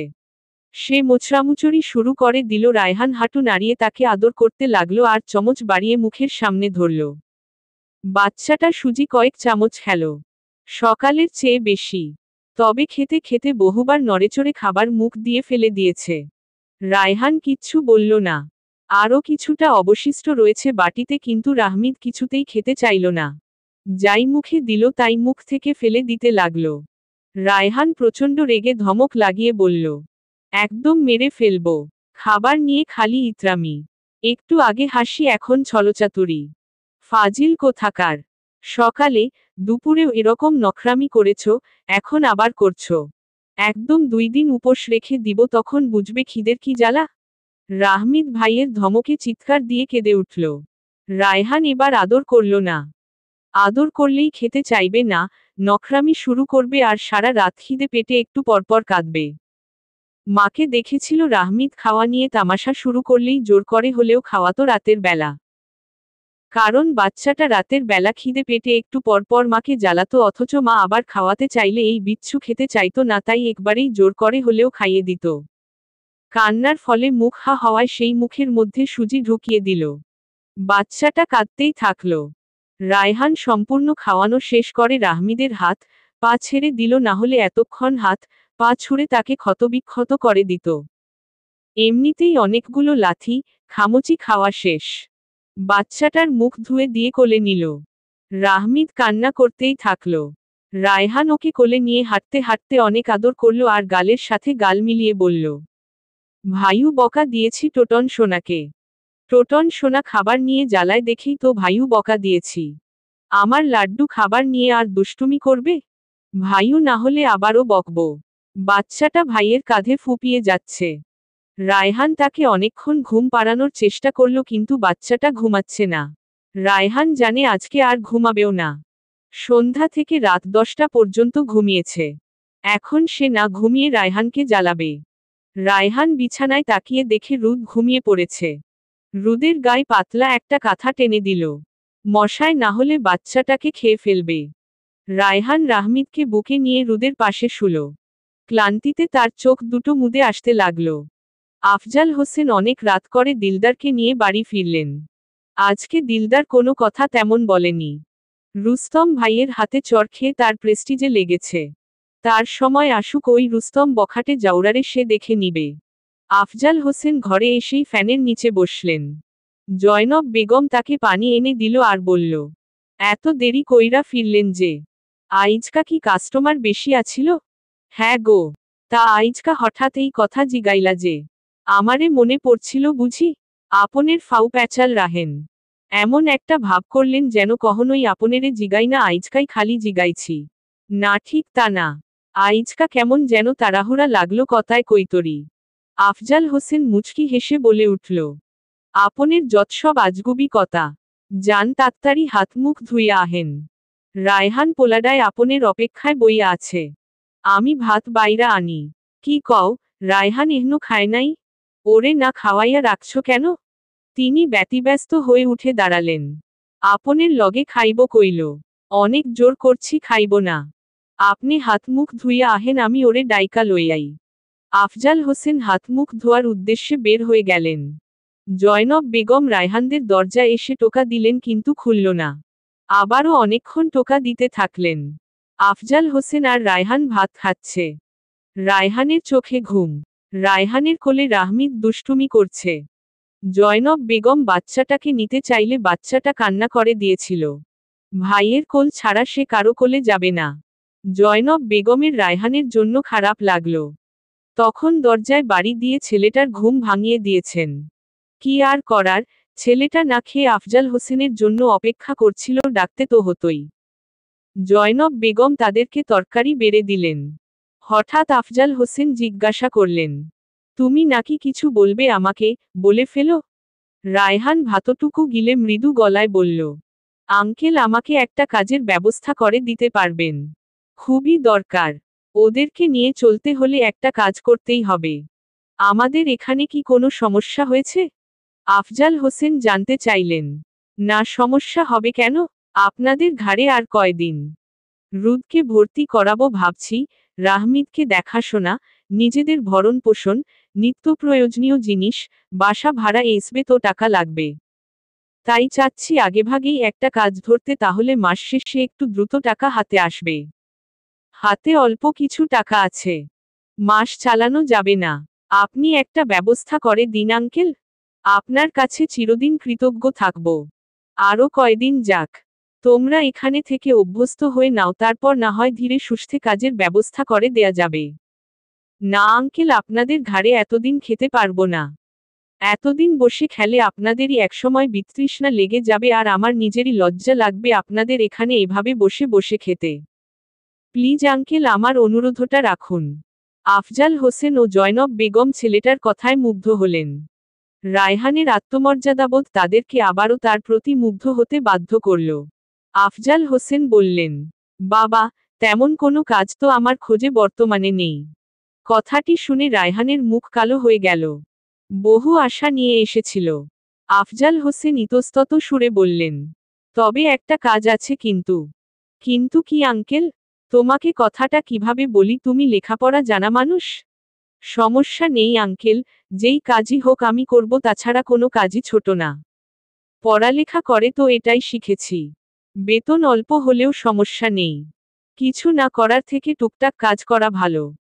আসলে আমার হোটেলের প্রতিদিনের বাজার করার জন্য একটা লোকের দরকার ছিল। আমি প্রতিদিন বাজারে যেতে পারি না। হাঁপানি উঠে।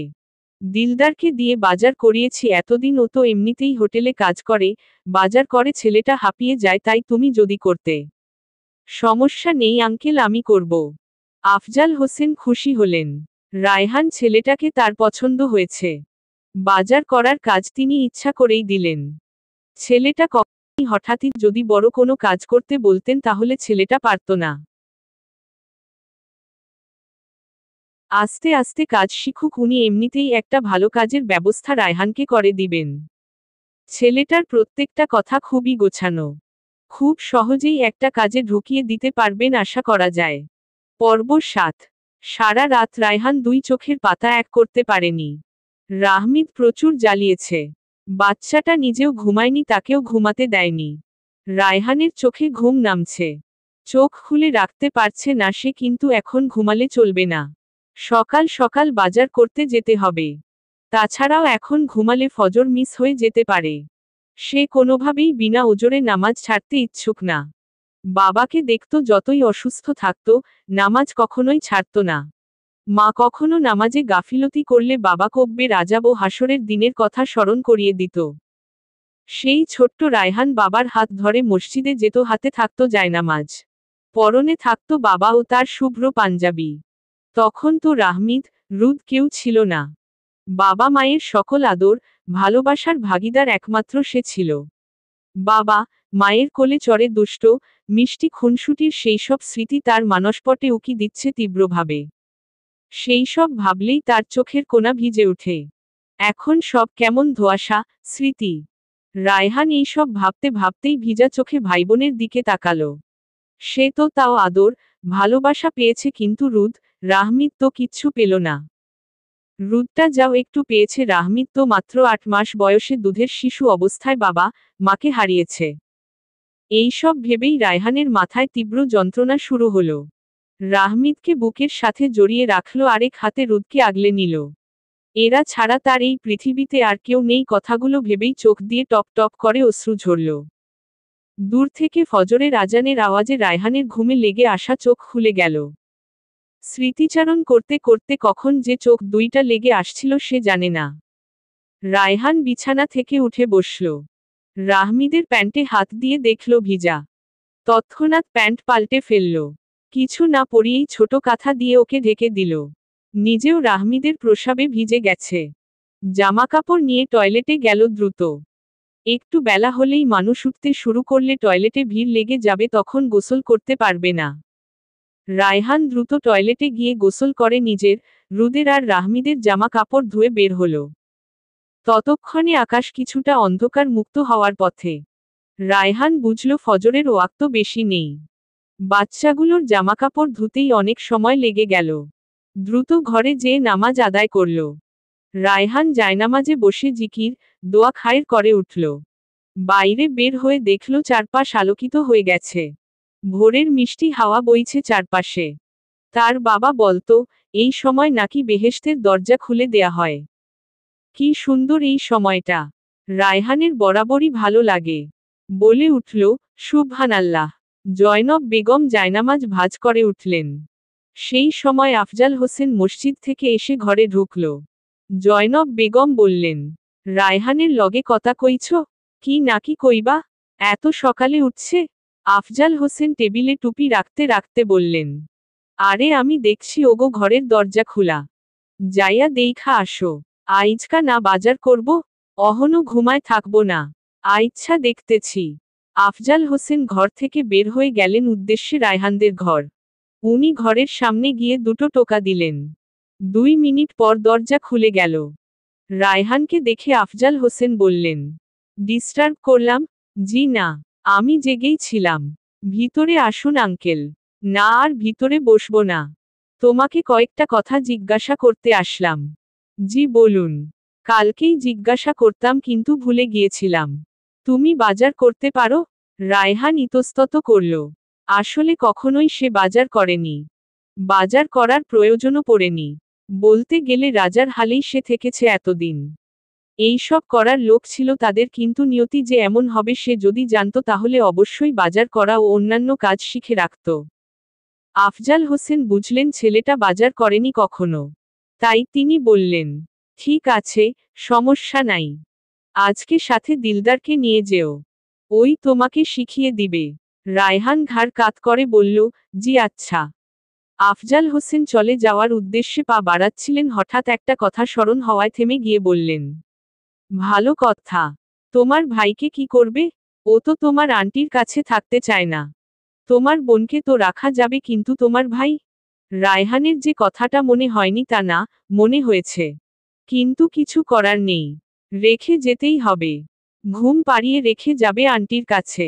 ও জলদি চলে আসার চেষ্টা করবে। সেটাই আফজাল হোসেনকে বলল। আফজাল হোসেন তার কথায় সম্মতি দিল। যাওয়ার আগে আরেকটা প্রশ্ন করলেন যা রায়হানকে স্তব্ধ ও নিশ্চল করে দিল। রায়হান মুখে কথাটা আওড়ালো, তুমি কি আর পড়াশোনা করবে না? রায়হান আসলেই জানে না এর উত্তর কি। রায়হান ও দিলদার কাঁচাবাজারে এসেছে। রায়হানের কোলে রাহমিদ। ভাইয়ের গলা জড়িয়ে আছে। বাচ্চাটাকে রেখে আসতে পারেনি। কাঁদতে কাঁদতে বাচ্চাটা বেহুশ হয়ে যাচ্ছিল। কিছুতেই জয়নব বেগমের কাছে থাকবে না সে। রায়হান আর রেখে আসতে পারেনি। এখানে এসেই মাংসের উৎকট গন্ধে তার নাড়িভুড়ি উল্টে আসতে চাইল। কোনোরকম রাহমিদকে এক হাত দিয়ে ধরে আরেক হাতের বাজু দিয়ে নাক মুখ ঢাকল। দিলদারের হাতে বাজারের ব্যাগ। সে রায়হানের কাণ্ড দেখে হেসে ফেলল। বলল, আল্লাহ, তুমি দেহি গন্ধ সহ্যই করতে পারতেছ না? প্রতিদিন কেমনে বাজার করবা? আসলে এইসবে অভ্যস্ত না তো তাই। আপনি চিন্তা করবেন না, আমি পারব। এহনো তো মাছ গোস্তের পাশে গেলামি না, এহনি এমন হইলে তখন কি হইব? ভাই এই সব কথা বাদ দেই। দেরি হচ্ছে, বাজার করে ফিরতে হবে। কথাটা শুনে দিলদারের হঠাৎ সম্বিত ফিরল। আসলেই তো হোটেলের রান্নাবান্না শুরু করতে হবে তাড়াতাড়ি। সে দ্রুত পা চালালো। সবজি যা যা প্রয়োজন সব কিনল আর রায়হানকে সবকিছুর সাথে পরিচয় করিয়ে দিতে লাগল। রায়হান মনোযোগ দিয়ে সব শুনল। তবে বিপত্তি বাজল এক জায়গায়। মাছের বাজারে ঢুকেই রায়হান হর হর করে বমি করে দিল। এতক্ষণ সহ্য করা গেলেও এখন কোনোভাবেই নিজেকে ধরে রাখতে পারেনি সে। দিলদার বাজারের ব্যাগ রেখে দ্রুত রায়হানকে ধরল। রাহমিদকে কোলে নিতে চাইলে সে গেল না। রায়হান ক্লান্ত হয়ে রাহমিদকে নিয়ে রাস্তায় বসে পড়ল। বাজারে কয়েকজন এগিয়ে আসলো। পানি এগিয়ে দিল। দিলদার রায়হানের মাথায় পানি ঢেলে দিয়ে কুলি করিয়ে পানি খাওয়ালো। কিছুক্ষণ পর রায়হান নিজ থেকেই উঠল। দিলদার বলল, চলো তোমারে বাসায় দিয়ে আহি। না, তার প্রয়োজন নেই। এখন ঠিক আছি। তুমি অসুস্থ হইয়া পড়ছ, এই অবস্থায় বাজারে থাকন লাগবো না। গন্ধে আরো বমি করবা। না ভাই, প্রথম তো তাই সহ্য করতে পারিনি। কয়েকদিন বাজার করতে করতে ঠিক হয়ে যাবে। আপনি চলুন, অনেক দেরি হচ্ছে। দিলদার আর কিছু বলল না। মাছ গোশত কিনল। রায়হান নাকে টিস্যু চেপে তার সাথে দাঁড়িয়ে থাকলো আর দিলদার যা যা কিনল সব চিনে রাখল। কোলে রাহমিদ তোয়ালে দিয়ে পেঁচানো। ভাইয়ের কোলে নাড়াচড়া করছে সে। বাজার শেষ করে আসার পথে রায়হান রাহমিদকে বহন করার জন্য একটা বেবি ক্যারিয়ার ব্যাগ কিনল। দাম 450 রাখল। চেয়েছিল 700। রায়হান টাকা দিতে গেলে দিলদার বাধা দিল। দিলদার দামাদামি করে 450-তে কিনে দিল। রায়হান অবাক হল। সে খেয়াল করেছে প্রত্যেকটা বাজার দিলদার ভাই এভাবে দামাদামি করে কিনেছে। এভাবে দামাদামি করা যায়, সে জানত না। দিলদার হাঁটতে হাঁটতে বলল, এই দুনিয়ায় চলতে হইলে এরকম বলদ হইলে হইব না, যে যা চাইব তাই দিয়া দিলে 2 দিনে রাস্তার ফকির হইয়া যাইবা। দেখলা না আইজকা কেমনে দামাদামি করলাম। চাচাই যা টেকা দিছিল সব কিন্তু খরচ হয় নাই, কিছু বাইচ্চা গেছে। এই টেকা দিয়া বাকি দিন আবার বাজার করমু, বুঝছো? রায়হান বোকার মতো মাথা নাড়ালো। তার কাছে অল্প কিছু টাকা ছিল, সেই টাকা দিয়েই ব্যাগটা কিনল। আজকে দিলদার ভাইয়ের সাথে থেকে সে অনেক কিছু শিখল। দুনিয়ার নিয়মনীতি বুঝা বড় দায়। রুদ। রায়হান বাজার ফেলে জোরে চিৎকার দিল। পর্ব 8। মাথার উপরে দিবাকর তীরবেগে তার তেজ ছড়িয়ে যাচ্ছে। সকাল 8:30টায় এত তীব্র রোদ সচরাচর দেখা যায় না। রাহমিদকে কোলে নিয়ে হাঁটতে রায়হানের কষ্ট হচ্ছে। কিছুক্ষণ আগে বমি করার কারণে তার হাত পা কেমন অসাড় হয়ে আসছে। রায়হান ঘেমে একাকার হয়ে গেছে, মাথা ঘুরাচ্ছে তার। রাহমিদ ভাইয়ের কোলে দুষ্টুমি করছে আর মুখে আঙ্গুল ঢুকিয়ে নানা রকম অস্পষ্ট কথা বলে চলছে। দিলদারের খুব মায়া হলো ছেলেটার জন্য। সে বলে উঠল, একটা রিস্কা নেই? দেরি হইয়া গেছে এমনিতেই, জলদি যাউন যাইব। রায়হান না বলতে যেও কেন যেন বলতে পারেনি।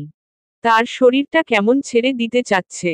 সে মৃদু গলায় বলল, ভাই বাবুর জন্য পাউডার দুধ কিনতে হবে। তখন মনে ছিল না, সামনে কি দোকান আছে? রিকশায় গেলে দোকান থেকে দুধ কিনতে পারবো কি? কেন পারবা না? অবশ্যই পারবা। আল্লাহর নাম লইয়া রিস্কায় উইড্ডা যাই। রায়হান নিভু নিভু কণ্ঠে বলল, চলুন। রায়হান আর দিলদার রিকশায় বসে আছে। রায়হানের শরীর ছেড়ে দিচ্ছিল দেখে রাহমিদকে কোলে নিতে গিয়েছিল দিলদার। বাচ্চাটা কি বিচ্ছুর বিচ্ছু।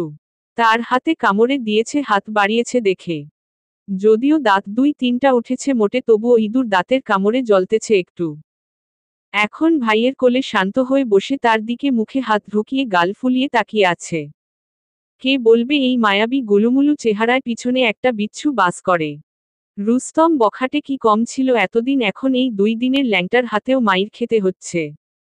এই দুঃখ কই রাখবে সে?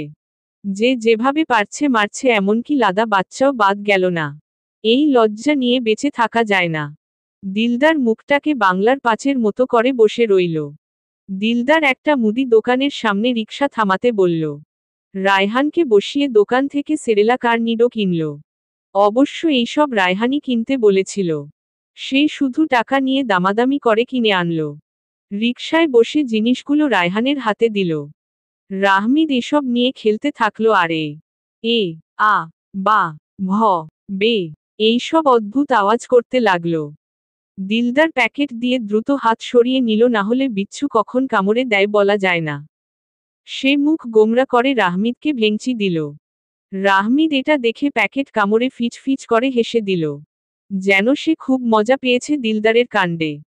রায়হান রাহমিদের মুখ থেকে প্যাকেট নামিয়ে রাখল, ওর চারপাশে আপাতত ধ্যান নেই।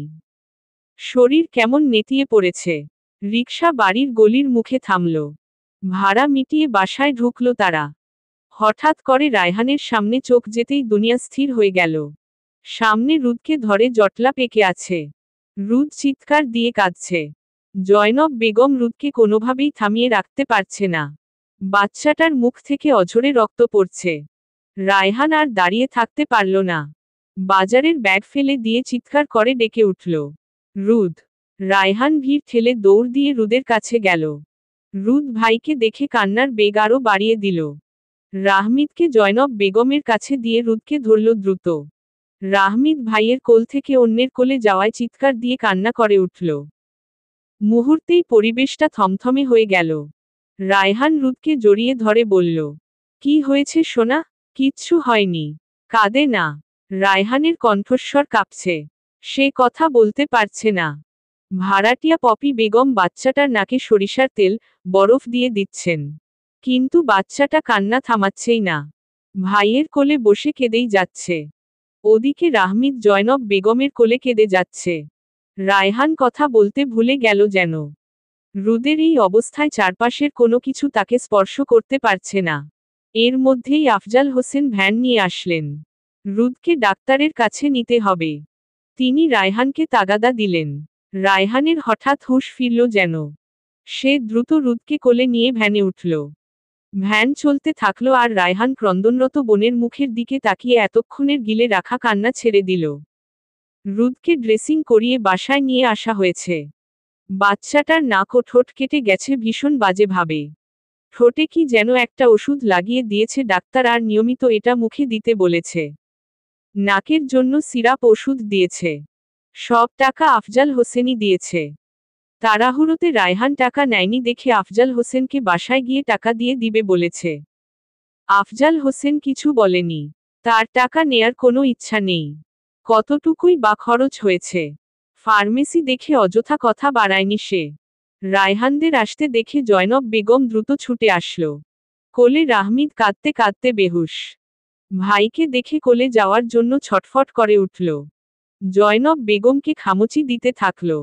রায়হান রুদকে কোলে নিয়ে বিছানায় শুইয়ে দিল। বাচ্চাটা ঘুমিয়ে গেছে। ডাক্তার বলেছে কিছুক্ষণ ঘুমাবে। উঠানোর দরকার নেই।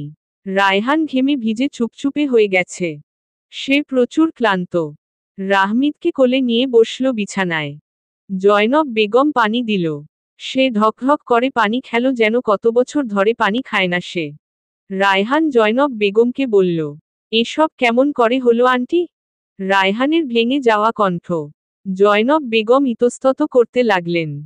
রায়হান কত ভরসা করে তার কাছে বাচ্চাটাকে আমানত রেখে গেল আর সে একটু দেখে রাখতে পারল না। সে মাথা নিচু করে বলল, তুমি চইলা যাওনের অনেকক্ষণ পর রুদ ঘুমের থিকা উঠছে। উইঠা আশেপাশে তোমারে না দেইখা কান্না করতে লাগছিল। তখন আমি বুঝাইয়া শুনাইয়া কলপারে লইয়া যাই মুখ ধৌনের লাইগা। রোমানার ডাকনে রান্নাঘরে যাই বাচ্চাটারে দাঁড় করাইয়া। হঠাৎ ওর চিৎকারে দৌড়াইয়া যাইয়া দেহি ওই পইরা রইছে কলপারের নিচে সিমেন্টের শক্ত জায়গাটায়।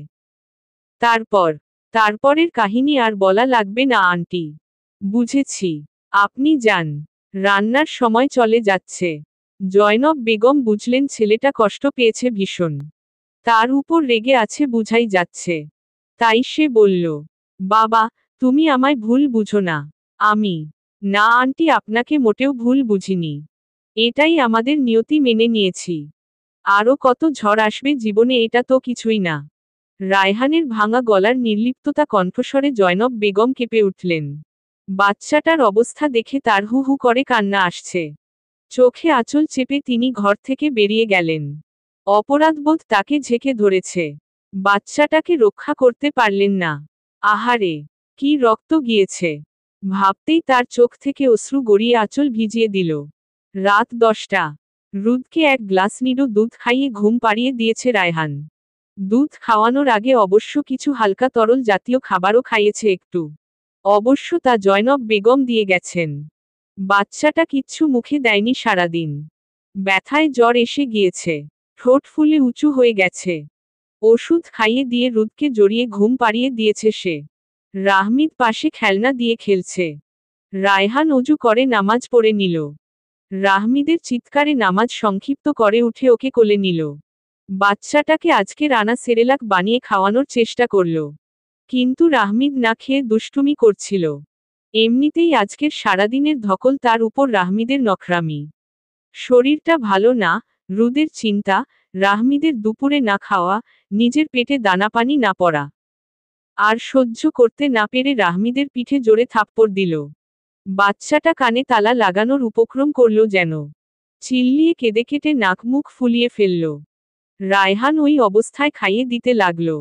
বাচ্চাটা মুখ থেকে সব গলগল করে ফেলে দিল। জিদে হাত পা ছোড়াছুড়ি করতে লাগল। রুদের ঘুম ভেঙে যাবে দেখে রায়হান ওকে কোলে নিয়ে হাঁটতে শুরু করল। পিঠে আদর করে দিতে লাগলো কিন্তু কান্না থামছে না বাচ্চাটার। রায়হান রাহমিদকে নিয়ে বাইরে বের হলো।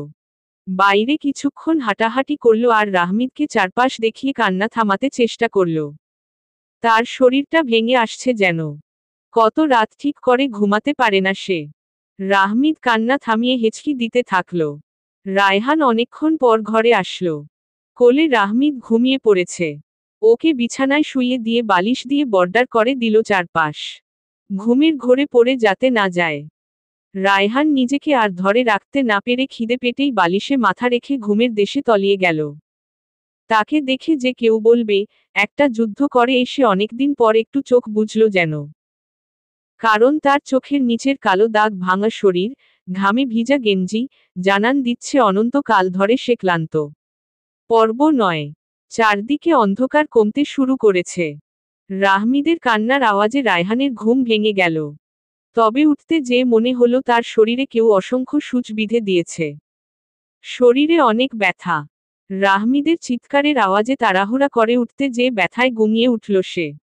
তার মনে হলো হাড্ডি পর্যন্ত ব্যথা করছে। শরীরটা কেমন ঝিমিয়ে আসছে। তারপরও কোনোরকম শরীরটা উঠিয়ে রাহমিদকে কোলে নিল। ওকে দুলিয়ে কান্না কমানোর চেষ্টা করতে লাগল। হাতে ভিজা অনুভূত হওয়ায় প্যান্ট পাল্টে দিল। তারপর ওকে ঘুম পাড়িয়ে দিতে লাগল। রাহমিদ ভাইকে বেশি না জ্বালিয়ে ঘুমিয়ে পড়ল। রায়হান ওকে আবার শুইয়ে দিল। বিছানা ভিজে গেছে বাচ্চাটার টয়লেটে। সকালে রোদ উঠলে চাদর ধুয়ে দিতে হবে, সাথে তোশকটাও শুকোতে দেয়া লাগবে। রুদের গালে কপালে হাত দিয়ে দেখল জ্বর কিছুটা ছেড়েছে। চারপাশ আলোকিত হওয়ার আগে নামাজটা পড়ে নিতে হবে, না হলে ওয়াক্ত চলে যাবে। কোনোরকম ব্যথা শরীরটা টেনে নিচে নামল। নিচে নামতে গিয়ে মনে হলো শরীরটা এখনই ছেড়ে দিবে। খুব কষ্টে আস্তে ধীরে যেয়ে অজু করে আসলো। নামাজটা পড়ে কিছুটা ফ্রেশ লাগছে। শরীরটা ভালো না লাগায় শুয়ে পড়ল। বাজারের সময় হলে উঠে যাবে। দরজায় মৃদু করাঘাতের শব্দে আবার উঠে বসল। দরজা খুলে দেখল আফজাল হোসেন এসেছেন। আসসালামু আলাইকুম, আঙ্কেল। ভিতরে আসুন। ওয়ালাইকুমুস সালাম।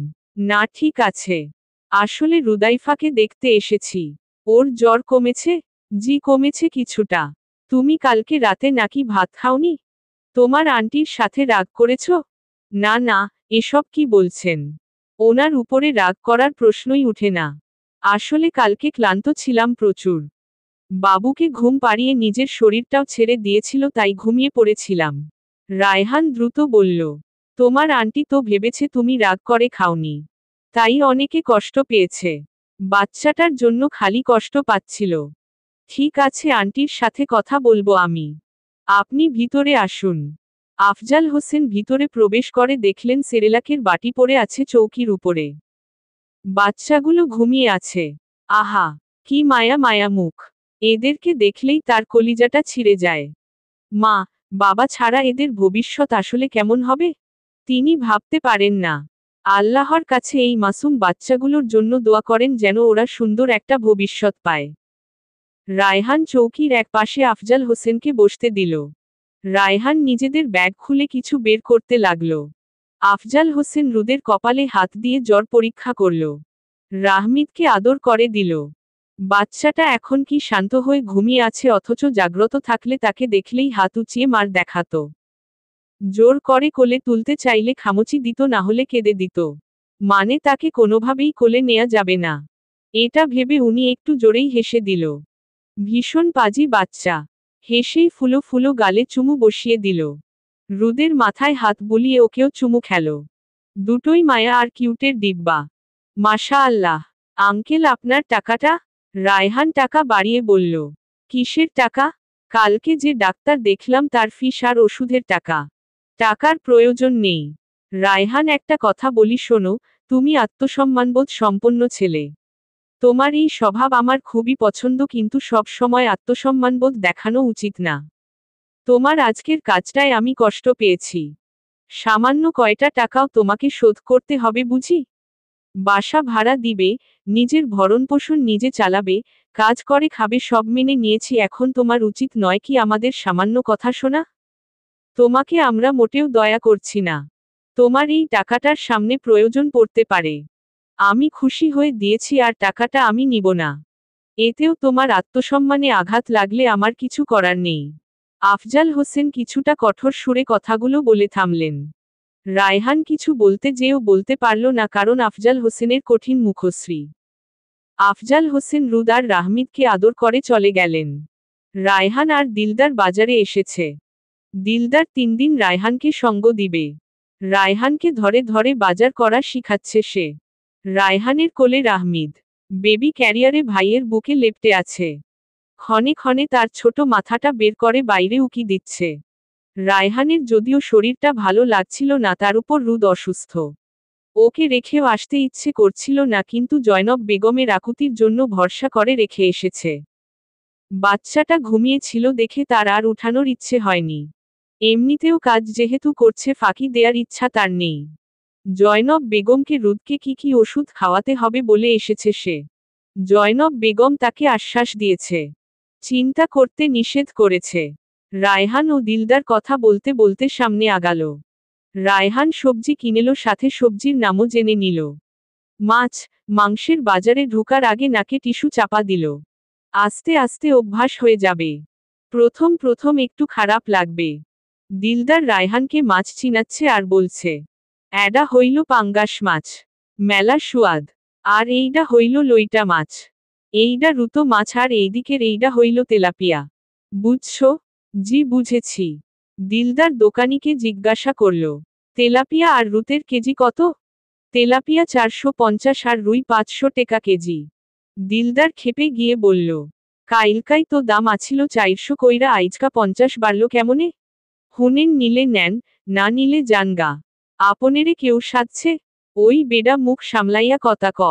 নিলে নিমু মানে, নেয়ার লাইগাই তো খাড়াইছি। এক দাম 300 প্যাকেট কর। এহ মগের মুল্লুক নাকি? 50 টাকা কম রাখতে পারি, এর 1 টাকাও কম না। আইচ্ছা তাইলে আর কি, তোর মাছ তুই খা, অন্য জায়গাতে কিনুম। কথাটা বলেই দিলদার হাঁটা ধরল। অন্য জায়গায় দামাদামি করে 300তে আনল। দিলদার দোকানিকে 1 কেজি তেলাপিয়া আর রুই মাছ দিতে বলল। দোকানি একজনকে হাঁক ছেড়ে ডেকে মাছগুলো দিতে বলল। দোকানি জিজ্ঞাসা করল, কাইটটা দিমু? দিলদার সম্মতিসূচক মাথা নাড়ল। মাছ কেনা শেষে ওই দোকানের সামনে যেয়ে বলল, দেখ 300তে কিনছি, তোর মাছ তুইই খা। দেমাগ দেহাস, তোর এই মাছ কেউ কিনত না শয়তান বেডা। রায়হান এতক্ষণ নির্বাক হয়ে সব কিছু দেখছিল। তার এসব দামাদামি দেখে মাথায় চক্কর আসতে লাগল। এভাবেও দামাদামি করা যায়? দিলদার অন্য সব কিছু কিনে নিল। রায়হান শিখে নিল কোনোরকম। তার মনে হচ্ছে বাজার করা তার জন্য না। এভাবে পায়ে পা লাগিয়ে সে কোনোদিনও ঝগড়া করতে পারবে না। এভাবে হলে সে তো আফজাল হোসেনের লস করে দিবে। দিলদার রিকশা নিল। রিকশায় করে যাওয়ার সময় দিলদার বলল, কিছু মনে না করলে তোমারে একখান কথা কই? জি বলুন।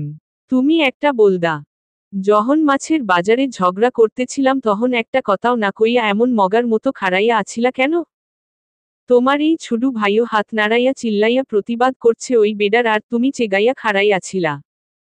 কিছু না কইতা অন্তত কইতে তো পারতা দাম বেশি চাইতাছেন। তোমার বাজার করা শিখন লাগবো না? এমনে হইলে হইব? রায়হান কিছু বলতে পারল না। চুপ করে থাকল। রায়হান বাসায় এসে দেখল রুদ উঠেনি। বাচ্চাটার জ্বর বেড়ে গেল নাকি? মাথায় হাত দিয়ে দেখল জ্বর আবারও উঠছে। সে দ্রুত রুদকে উঠিয়ে মাথায় পানি দিল।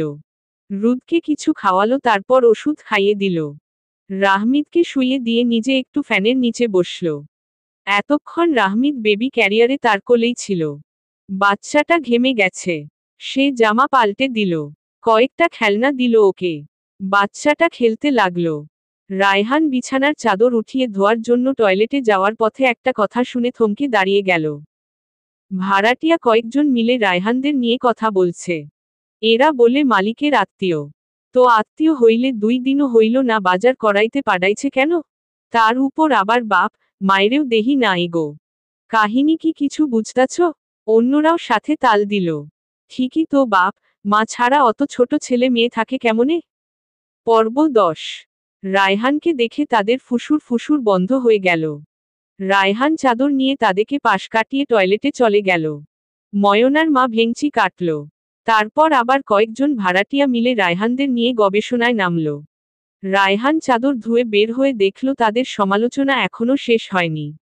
যদিও এসব মহিলাদের সাথে সে তর্কে জোড়াতে মোটেও ইচ্ছুক নয়, তবুও কিছু কিছু মহিলার এইসব কানাকানি, একে অন্যের পিছনে কথা বলা রায়হানের চরম অপছন্দ। এদের কোনো কাজ নেই, খালি মানুষের পিছনে দোষ গাইতে থাকে।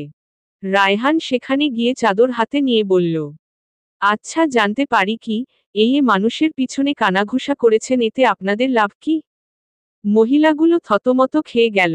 এমনিতেই মালিকের আত্মীয়, তাদের নিয়েই আবার কথা বলছে। ছেলেটা সব শুনে ফেলেনি তো?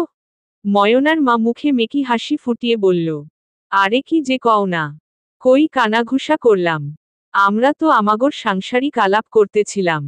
সাংসারিক আলাপ করছিলেন? আচ্ছা ধরে নিলাম আপনারা সাংসারিক আলাপ করছিলেন। আপনাদের এই সাংসারিক আলাপে কি কোনো মানুষ নিয়ে কটূক্তি করা হয়নি? যেমন আমি যতটুকু জানি মহিলারা একত্রে হলে তারা গীবত বা একজনের সমালোচনা না করে থাকতে পারেন না।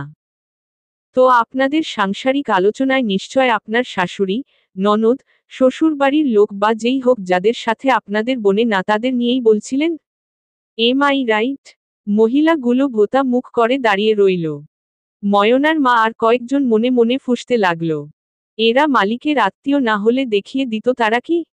কত বড় স্পর্ধা তাদেরকে জ্ঞান দিতে এসেছে এই 2 দিনের ছেলে। রায়হান তাদের মুখ দেখে বুঝল তার কথা এদের হজম হয়নি।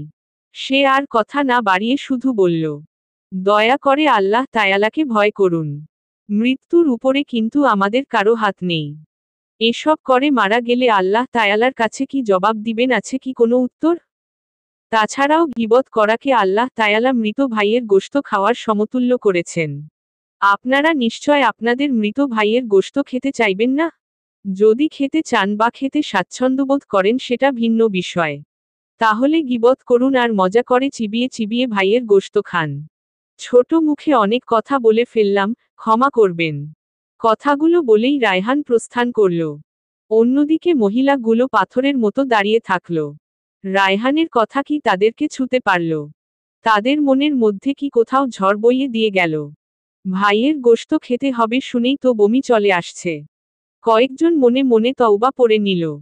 এত সুন্দর করে কেউ তাদের কখনো বুঝায়নি।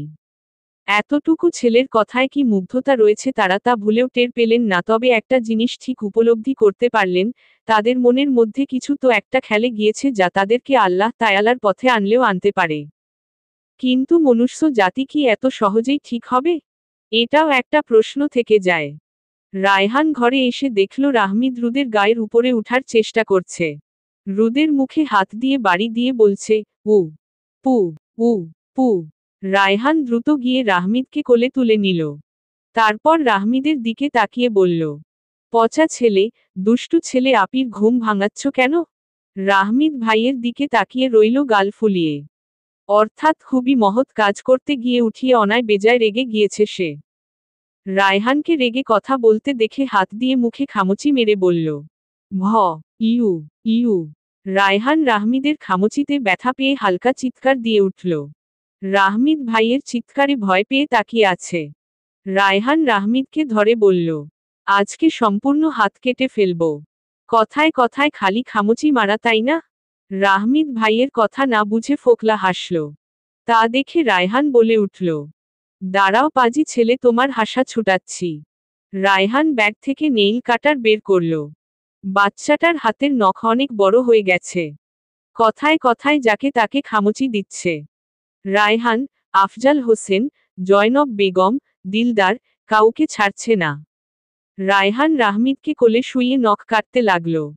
রাহমিদ যখন বুঝল তার মোক্ষম অস্ত্র কেটে ফেলা হচ্ছে তখনই মোচড়ামুচড়ি শুরু করে দিয়েছে। রায়হান ওকে চেপে ধরে নখ কাটতে লাগল। রাহমিদ এই অনাচার সহ্য করতে না পেরে চিৎকার দিয়ে কান্না জুড়ে দিয়েছে। রায়হান দ্রুত কোনোরকম নখ কেটে ওকে কোলে নিয়ে কান্না থামাতে লাগল। রাহমিদ ভাইয়ের গালে কামড় দিয়ে লালা লাগিয়ে দিল। রায়হান তা দেখে চরম হতাশ হয়ে ওর দিকে তাকিয়ে বলল, নখ কেটেছ তো কি হয়েছে, দাঁত আছে না? দাঁত কি আর কাটতে পারবে? এসব ভাবছিস তাই না? ছোট খাটো পাতি গুন্ডা একটা। বড় হলে পাক্কা শেয়ানা হবে। কাউকে এক চুলো ছাড় দিবে না। রাহমিদ কি বুঝল কে জানে, খিলখিল করে হেসে উঠল। রায়হান ভাইয়ের হাসি মুগ্ধ হয়ে দেখে, ওরে আমার লাড্ডু রে, টোটন রে, জাদু রে, কলিজা রে বলে রাহমিদকে ঠেসে চেপে আদর করতে লাগল। রাহমিদ আরো জোরে হেসে উঠল। এর মধ্যে রুদ ঘুম থেকে উঠে গিয়েছে। উঠেই ভাইকে ডেকে উঠল। রায়হান দ্রুত রুদের কাছে গেল। বলল, এই তো সোনা, কি লাগবে আমার রুদ পাখির? রুদ জরাজীর্ণ মৃদু গলায় বলল, আমু, আবুকে লাগবি। আমু, আবু কোথায় ভাইউ?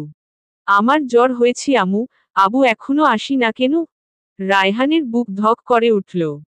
পৃথিবীর সবকিছু এনে দেয়ার ক্ষমতা থাকলেও মা বাবাকে এনে দেয়ার ক্ষমতা তার নেই। কিভাবে বুঝাবে এই বাচ্চাটাকে? গত 4 মাস ধরে কত ছলাকলা করে রুদকে বুঝো দিচ্ছে মা বাবা আছে, কয়েকদিন পরই চলে আসবে। তার রুদটা ছিল বাবা ও তার ন্যায়টা। মা যখন বকা দিত তখন তাদের কাছে দৌড়ে এসে মায়ের নামে বিচার দিত।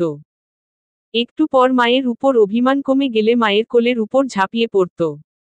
মাও পরম মমতায় আগলে নিত তার নারীসেরা ধনকে। এসব ভেবে রুদের অলক্ষ্যে কয়েক ফোঁটা অশ্রু গড়িয়ে পড়ল। রায়হান দ্রুত চোখ মুছে ফেলল। তাকে ভেঙে পড়লে চলবে না। সে পরম মমতায় রুদের মাথায় হাত বুলিয়ে বলল, আম্মু, আব্বু এসে পড়বে সোনা। তুমি স্ট্রং গার্লের মতো তাড়াতাড়ি সুস্থ হয়ে যাও দেখি। আম্মু, আব্বু তোমাকে অসুস্থ দেখলে আমাকে বকা দিবে তো সোনা। বলবে আমার মেয়েকে দেখে রাখনি যাইম। কথা বলতে বলতে খেয়াল করল তার চোখ ভিজে চুপচুপে হয়ে গেছে। সে উল্টো দিকে ফিরে চোখ মুছে ফেলল আবার। তাও চোখ ভিজে যাচ্ছে। রাহমিদ ভাইয়ের কোলে বসে হাত পা ছোড়াছুড়ি করছে। রুদ ভাইয়ের কথা শুনে চুপটি করে ভাইয়ের কোলে মাথা রাখল। রায়হান আরো নানা কথা বলতে লাগলো রুদকে। দূর থেকে দেখলে মনে হবে একজন বাবা বুঝি তার সন্তানদের আগলিয়ে রাখার আপ্রাণ চেষ্টা চালিয়ে যাচ্ছে। ওই ঢ্যাঁড়সের কেজি কত? দিলদার সবজি দেখতে দেখতে বলল। 130 টাকা। সবজিওয়ালা ব্যস্ত ভঙ্গিতে বলল। কি এত দাম কেন? এইডা তো ঢ্যাঁড়সের সিজন না, হেইলাইগা দাম বাড়ন্তি। পটল আর করলার কেজি কত? পটল 140 টাকা আর করলা 160 টাকা কেজি। ওই সব কিছুর এত চড়া দাম কেন? এখন তো এসবের দাম একটু চড়াই থাকব। সিজন আইলে ঠিক হইয়া যাইব। দিলদারের মাথা গরম হয়ে গেল। রায়হান বুঝল ঝগড়া শুরু করে দিবে দিলদার ভাই। কালকে কিছু না বলাতে ক্ষেপে গিয়েছিল, আজকে তাই চুপ করে না থেকে সবজিওয়ালাকে বলল, ভাই পটল 120 আর করলা 140 করে রাখেন। দিলদার রায়হানের কথা শুনে থোবদা মেরে ওর দিকে তাকিয়ে রইল। দিলদারকে ওভাবে তাকাতে দেখে রায়হান মনে করল আজকে দিলদার ভাই বোধ হয় খুশি হয়েছেন। সবজিওয়ালা সহজেই রাজি হয়ে বলল, আচ্ছা ভাই। রায়হান দিলদারকে উদ্দেশ্যে করে বলল, ভাই সব জায়গায় মাথা গরম করলে হয় না। দেখেছেন কি সুন্দর কম টাকায় দিতে রাজি হয়ে গেল।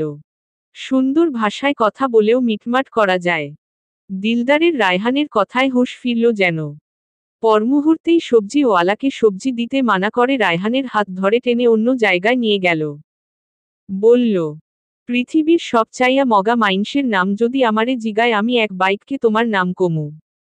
আমার লগে থাইকা তুমি এই বাজার করা শিখছো গত 2 দিনে। মানুষ এত বলদা হয় কেমনে? তুমি ওই বেডারে যে দাম কইছো ওই টেকা দিয়া ওই শালায় সবজি কিনেই নাই কিনছে আরো কমে। কাস্টমার গো কাছে বেশি বেশি দাম কয় যাতে ওগোর মেলা লাভ হয়। তোমার মতো মগা গো ভাইঙ্গাই এরা ব্যবসা করে। তোমারে এতদিন বাজার না করা শিখাইয়া তোমার এই আন্ডা ভাইরে বাজার করা শিখাইলে মেলা লাভ হইতো বুঝলা। হেও প্রতিবাদ করতে পারে আর তুমি মগার লাহান খাড়াইয়া বলদামি করো। আরেকটা কথাও কইবা না আর। তোমারে দিয়া বাজার হইব না বুইঝা গেছি। চাচারে কইয়া তোমারে অন্য কামের ব্যবস্থা করতে কইতে হইব। রায়হান ভেবেছিল দিলদার ভাই খুশি হবে, এখন দেখি হিতে বিপরীত হয়ে গেছে। আফজাল হোসেন এত ভরসা করে কাজের দায়িত্ব দিয়েছে আর সে এভাবে দায়িত্বজ্ঞানহীনতার পরিচয় দিল। তার মন খারাপ হয়ে গেল। এই পৃথিবীর নিয়ম কানুন বড় অদ্ভুত। এসবের সাথে সে কিভাবে মানিয়ে চলবে? কেমন হিমশিম খেয়ে যাচ্ছে সে। পিঠ ঘামে ভিজে চপচপে হয়ে আছে, সামনে রাহমিদ ঝুলছে। তার শরীর কেমন ছেড়ে দিতে চাচ্ছে ক্লান্তিতে। ভাগ্য তার সাথে কি এক আজব খেলায় মেতেছে। হতাশার শ্বাস বেরিয়ে এলো তার মুখ থেকে। চাচা রায়হান বাজার করা কিন্তু এহনো পারে না। কি করবেন কন্ত? আইজকা কি করছে হুনবেন? চলবে।